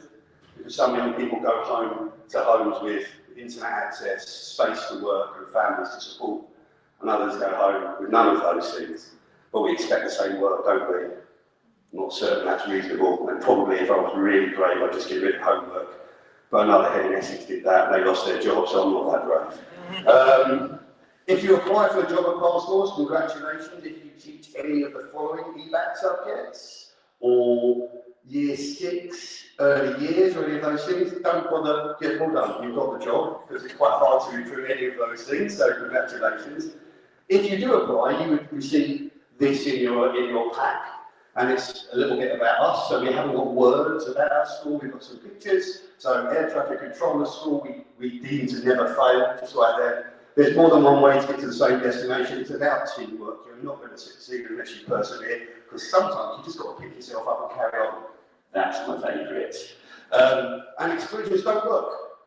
If they did work, you only ever exclude one child once, and then you never do it again. And we know the biggest issue in our schools is repeat offenders. We know that. It was really interesting sitting listening to Lee, Mr. P this morning. It felt uncomfortable. And I think probably whenever he speaks to heads, it probably makes them feel uncomfortable, because don't we make some crap decisions to make you do some really stupid stuff? The other thing that's really interesting as I look at you is, you don't look like my normal crowd. I've been doing this sort of thing for a long time, and normally the people sitting there look like me. they're white, male, pale and stale, generally, because it's head teachers and CEOs and people like that. We're all Gen X. Most of you here, I would guess, are millennials or very close to. You may even have some after that. I'm not going near you again. We may have some after that. And so what I want to talk to you about today is about curriculum, but I think it's about the golden thread of what curriculum is, what we need to make sure happens. And Flora's made it really clear, but one of the things that Lee spoke about this morning was the pressure you're in an Ofsted window. I call it the Ofsted cycle of courageousness. Depending on where you are in the 4 to 5 year cycle, depending on how you feel as a head teacher. I've got 3 of my schools that were Ofsted last year. In fact, 2 that were Ofsted last term. So their heads are having a lovely time. They're not putting a huge amount of stress and pressure on people. There's no extra double marking or anything like that, because they've got 4 years left. I've got a couple that are sort of due, but not quite. And they're just starting to worry about it. What they're really worried about is the new framework, because they're going to be expected under that one. And I've used this slide for a number of years, and the next slide's had to go. And it had to go because I thought it was funny, but it isn't. It was somebody standing on the edge of a cliff, because that's how it feels like when you're in the window, especially when you've got data that doesn't add up. And it made me ill when I was in that window, I'll be completely honest. I was sitting at my kitchen table until 2 in the morning regularly, trying to sprinkle glitter on data turds. It didn't work. It just didn't work. They were still turds, just covered in gold dust. And it made me ill. It made me not be very good at my job. It made me not be a very nice person, I don't think, to live with or to be around. And so, I'm not asking you to forgive your heads, but just bear it in mind that it might be a challenge. The final thing that made me think, just before I crack on, is this sort of stuff that we've got around the side of the room, and I'm sorry I'm going to say this, we don't have phones in school anymore. There's not many secondary schools in the country that their children have access to devices during the day. So it's hard, the AI stuff. I hope it helps teachers, and it certainly helps my workload. There's some resources I'm going to give you later that are completely made by ChatGPT, but slight bit of tinkering. But there is a reality to this AI explosion. Is great, but I hope they start selling memberships to me that only work outside of school hours, because that's the only time my children have access to a phone. And so I want a cheaper subscription because it's non-term time only. This is what Ofsted said about our schools. Oh, my badge is falling off. This is what Ofsted said about our schools. So this is a word cloud of our Ofsted reports. Taken out a few of the boring words and things like that. But I'm quite happy with that as a representation of 3 schools. I'm quite happy with that. Learn and learning always going to be there, because Ofsted use that word a lot. Inclusive is lovely to be there. And so is the focus on staff. So I'm going to really quickly move on to what I'm supposed to be talking about, which is the fact that you are here as curriculum people. Are there any primary teachers here at all? Put your hands up, let me see you. Congratulations, that's amazing. It's amazing that you're here, but actually you should be the people leading it, because the secondaries need to learn from you where your children finish. Thank you. And I think for us, our 4 primary schools has been the biggest gift to the 2 secondary schools we've had. Because I can remember seeing my head of geography throw away 4 figured references after I'd showed them the single word for geography at primary school, and they realised that they don't need to do that anymore, and we trust our primary colleagues to actually deliver subject knowledge, which often we don't, and we just reteach it and our children get bored. So thank you to the primaries here. Special AP, any special AP here? And that's a shame. And because we've got somebody waiting. Brilliant. Thank you very much. I'll come back to that in a minute. So, why does you are now going to be the leaders of the future, the head teachers if you're not already one. You're going to be subject leaders, you're area leaders, whatever it might be, and you're going to design curriculum. And I just want to tell you why, whenever you're doing anything of that curriculum, in your classroom, in your department, in your school, inclusion has to be the golden thread that runs through it. So there is actually a legal obligation to include. There's several, in fact. 2010 Equality Act, read it. You can't not be inclusive without breaking the law. The Sending Code of Practice, read it. You can't be inclusive without breaking the law. The National Curriculum, it's really clear. Those words are in it. What should be up there is Ofsted, because they have an obligation to make sure we're inclusive as well. But it seems that only matters if your results aren't good. If your results are brilliant, it doesn't matter about inclusion, you can forget that.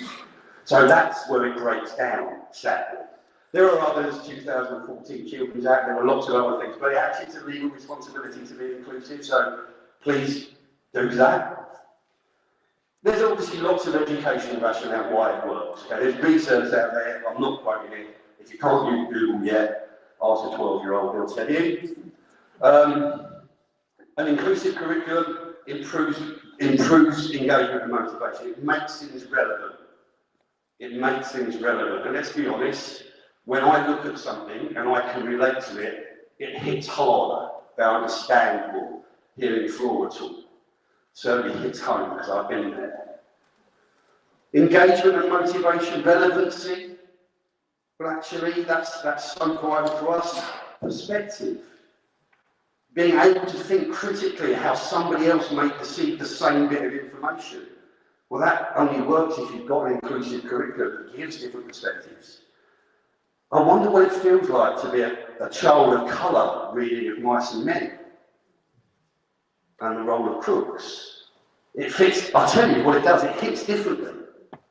And actually, we need to get those young people speaking to the white young people to get them to understand that perspective, because then they can write about it and they can think more deeply. Of course, after the summer that we had last year, social cohesion, we are part of that. We need to be. Your curriculum, what you do in your classroom is part of that. And so if we get them to have diverse views, think diversely, think inclusively, then there'll be more understanding that things don't quite work.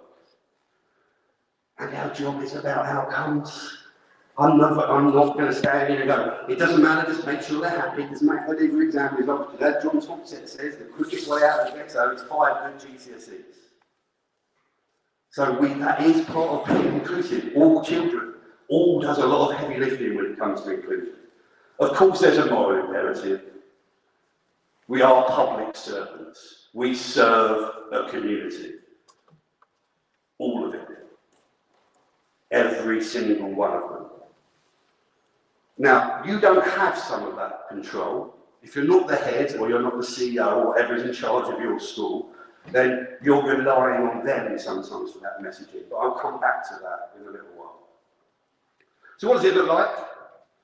Well, it's about representation and visibility. This is easier for some subjects than others. Okay? I'm not going to ask you to put your hand up, but I bet some of you, a lot of you, work in a school where in the maths corridor there's pictures of mathematicians of colour. And I bet you've got Euphemia Haynes and you've got Benjamin Banneker. I bet you have. And also, I bet there's some out there that have got Einstein, Picasso, Richard Branson, Steve Jobs, Steven Spielberg, all saying if you're dyslexic you can still succeed. I bet they're around as well in some of your schools. And of course it's easier for English to make sure there's representation if you're using different texts. For maths that's a bit harder. So you don't have to think I need to crowbar everything in just for the sake of it. But make sure you're at least thinking about it. This is the $1 million question. What is a reasonable adjustment? It's the $1 million question, because your head will potentially refuse somebody to the school because they say they can't meet their needs. And I would say, actually, I think we can do a reasonable adjustment, because that's written in law, but it's not defined. So as a head of department, as a subject leader, are you going to define it? I think you should. If you've got a young person who learns in a certain way, I'm not talking about learning styles, I'm talking about the fact that you've got diverse learning needs. So I have a young man with locked-in syndrome. His learning needs are quite profound. We had a young man who was deaf, partially deaf and getting deafer, and could hardly see.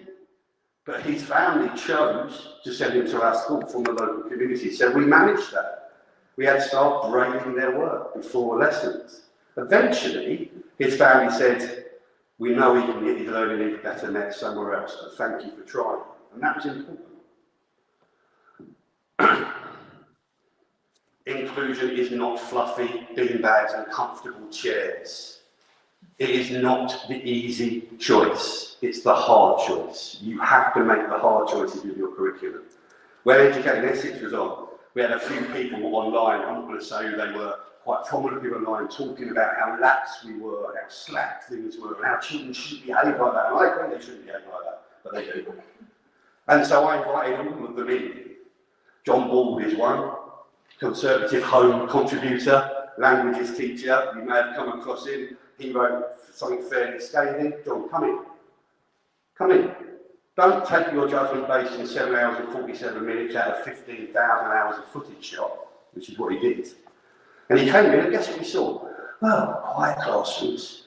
Children sitting generally, not always, but generally in rows. And he saw teachers leading at the front of the classroom, because it's a school and that's what we see in most schools, let's be honest. Schools should be high support and high challenge. Young people with additional needs deserve the same curriculum as everybody else. They deserve the same outcomes as everybody else. They deserve the same endpoint as everybody else. But they're going to need you to scaffold their way to it. That's what inclusion is. High standards, but high support. Cultural responsibility often sits in the land of humanities. If you're going to teach things about the empire, which we should, because it's part of British history, be brave enough to talk about all of it. All of it, not just the bits that look nice. Not otherwise, what we end up like is J.D. Vance. If you've seen him recently, that's how we end up if we don't talk about the things that we've done. You know, we benefited from, but other people paid the price. So where does that start? Well, that starts with you, your classroom, and your curriculum. Don't look in the mirror. Don't look out the window for who to blame. Look in the mirror. If your classroom doesn't feel inclusive, if children are struggling in your classroom to connect to learning, then start with you. Start with what you do, start with your pedagogy, start with your curriculum, start with your lesson planning. And then once you're happy that you've done all you can, and actually it's a culture thing for the school or it's another issue, then you can go somewhere else. But start with us. It is about leadership of the school. It is about messaging. If your school is the school that sells itself as the academic school, if yours is a school that puts up some text at open evening and says if your child can't read this, don't send them here, then find a new school. That would be my advice, because you're not a public servant, you're a selected servant. And if you want to work in such schools, that's fine. I worked in a fee-paying private school for 3 years. Loved it, the kids were brilliant. And for some of those young people, life was a challenge. Because if your dad's missing because they're in prison, or your dad's missing because he's at a business trip, your dad's still missing. So don't, if you sit there working at a lovely school, I know I've spoken to colleagues who work at, schools that are quite affluent, don't ever apologise for that. I've been to Wellington numerous times and the teachers fell over themselves apologising to me the first time I went there. I'm like, what are you talking about? These children deserve a great education. If you are going to be serious about it, review your curriculum. Make sure that it's right. Look for the gaps in representation. Make sure the staff are able to deliver that. If you're not now that in position, keep these in mind. They need to know how to be inclusive sometimes. It doesn't come naturally. An autistic classroom is just a good classroom. That's what it is. If you've got a classroom set for autistic children to be successful, every child will be successful. Because it's about calm, consistency, clear boundaries, routines, all the things that we all love. And actually, how about asking those in receipt of your curriculum? Does it feel that you're included? Does it feel that this is relevant? And if it doesn't, what can I do differently? And don't get me wrong, they're young people. They'll say, well, what I'd like to do, sir, is do a lot less writing and a lot more playing with things.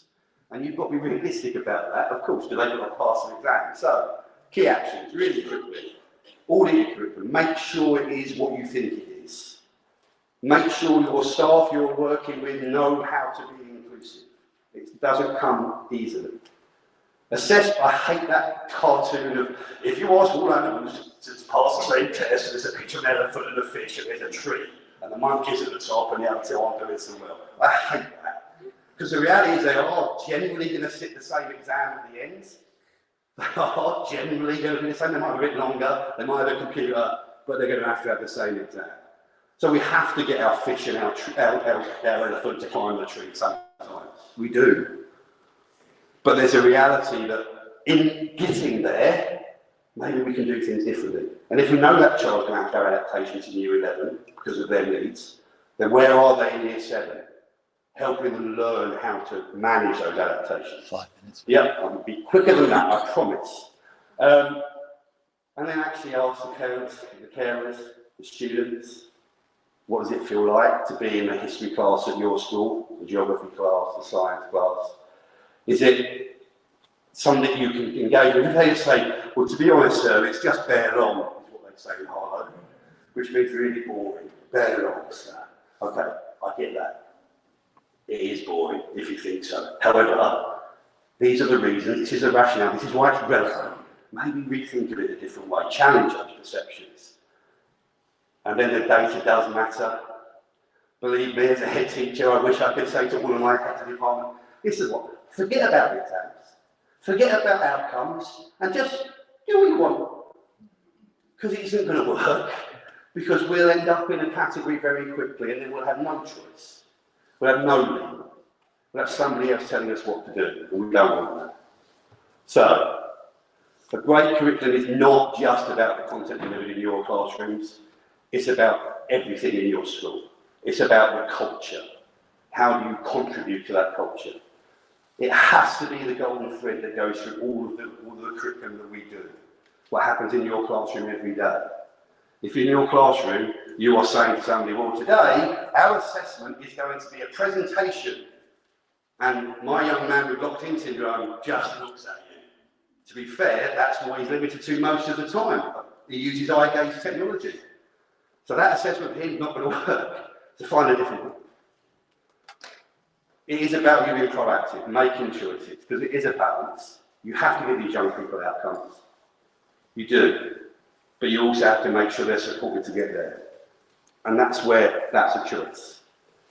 As I said, if their dad's missing because he's in prison, or their dad's missing because he's too busy at work, the dad's still missing. Those kids suffer the same trauma. They just suffer in nicer houses.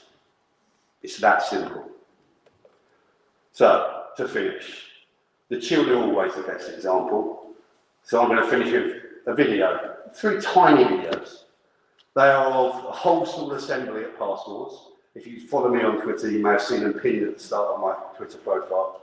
And we have an autism hub, as you saw written earlier. And one of my young men really wanted to sing in the whole school assembly. The problem was, any noise and he melts down. Any noise and he could be sitting on the floor, rocking, crying, not having control of all his functions. And so he wanted to sing, and I had a choice to make. Trust 1,200 plus children to do it as he needed to be done, or don't let him sing. So I told them at the start, Kieran is going to turn up, he's going to walk into this assembly with his ear defenders on, and you're going to sit in silence. He's going to sing, and you're going to sit in silence. He's going to stop singing, and you're going to sit in silence. He's going to put his ear defenders back on, and you're going to go crazy. And I had a choice. Allow that to happen or not. This is Kieran coming in.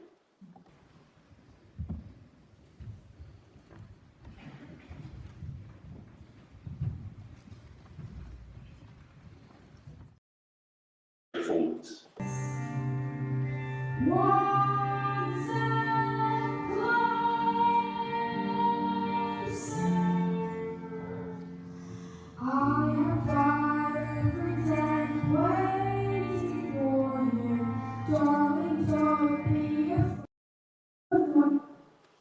And here's finish.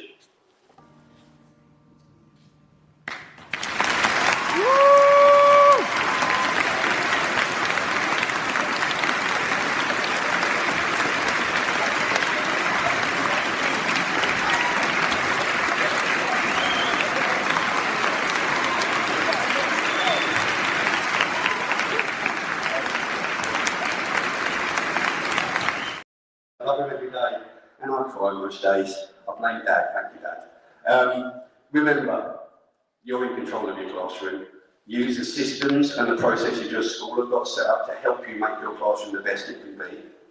Make sure you use the centralised attentions, there's no judgment. Make sure you use the on-call, there's no judgment. Make sure you use them because that makes your classroom better places for all children. That note was left by my predecessor next to my computer when he left. He said, remember Vic, you make the weather. And I said, what does that mean? He said, if you laugh, they laugh, you cry, they cry, you shout, they shout. Be what you want them to be. Make sure your curriculum is what you want them to actually see and what you think it is. Thank you.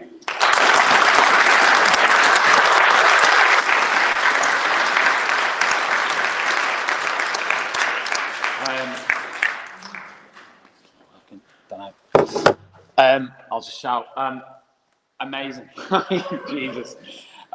So yeah, what we're going to do now, just before everyone leaves, just a couple of tiny bits. The first thing is obviously to thank the entire Teachers Talk Radio team have been here today. I've written down as many names as I could just quickly. Emily, Claire, Zara, Becky, Nathan, Annalise, Sophie, David, Toby, Brent, Adam, Kyle, Bijesh, Molly, David Brown, Darren Lester. There's a ton of other people on the list who I could have named as well who've helped make this event happen, who've been part of it. And this event wouldn't happen without those people coming down here, hosting in the Strands, helping out with one thing or another. So huge, massive round of applause for that.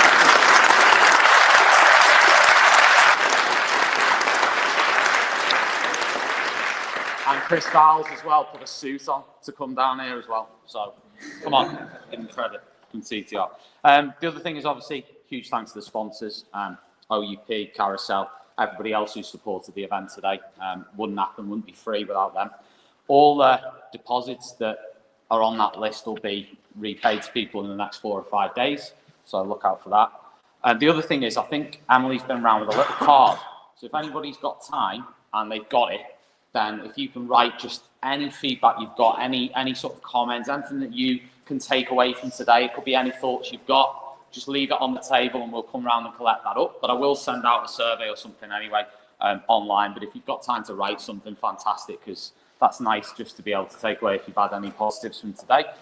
The other thing is, there's a bar just literally this building here, the Brotherhood of Pursuit, and Annalise has booked the room out for us. So for the next 3 hours, from 5 till 8, we've got a room in there. So if anybody's coming, I'm definitely having a pint.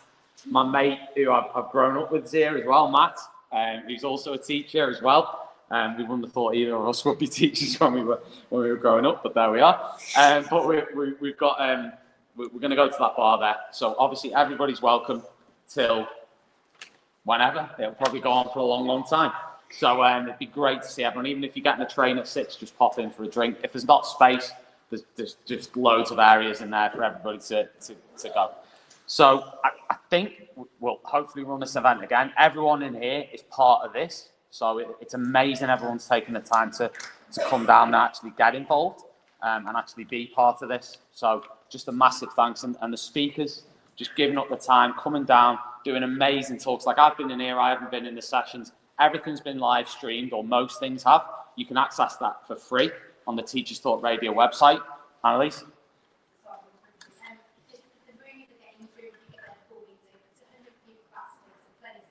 Games room, 100 people capacity. And yeah, so as I was saying, the live streams will be available, so share it with your department. There's a tab on the website that says TTR Connect Online. All the links to what's been recorded today is on there. Now, obviously, we're going to need to edit it. It's all over the place at the moment, but the raw material's there. I think have I missed anything from anybody? Does anyone want to shout anything? I think that's it. Obviously, people for the raffle, that's great. Oh.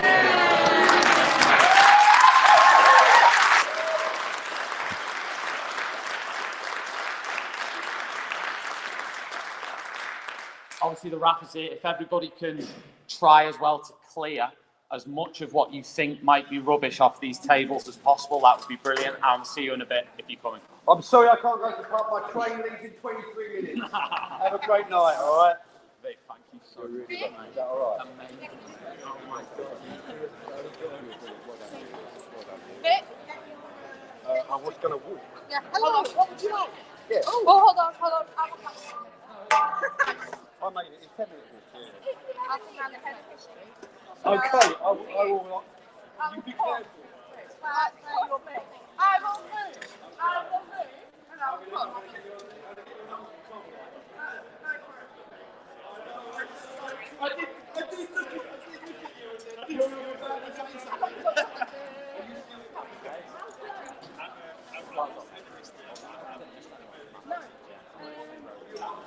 I'll show you the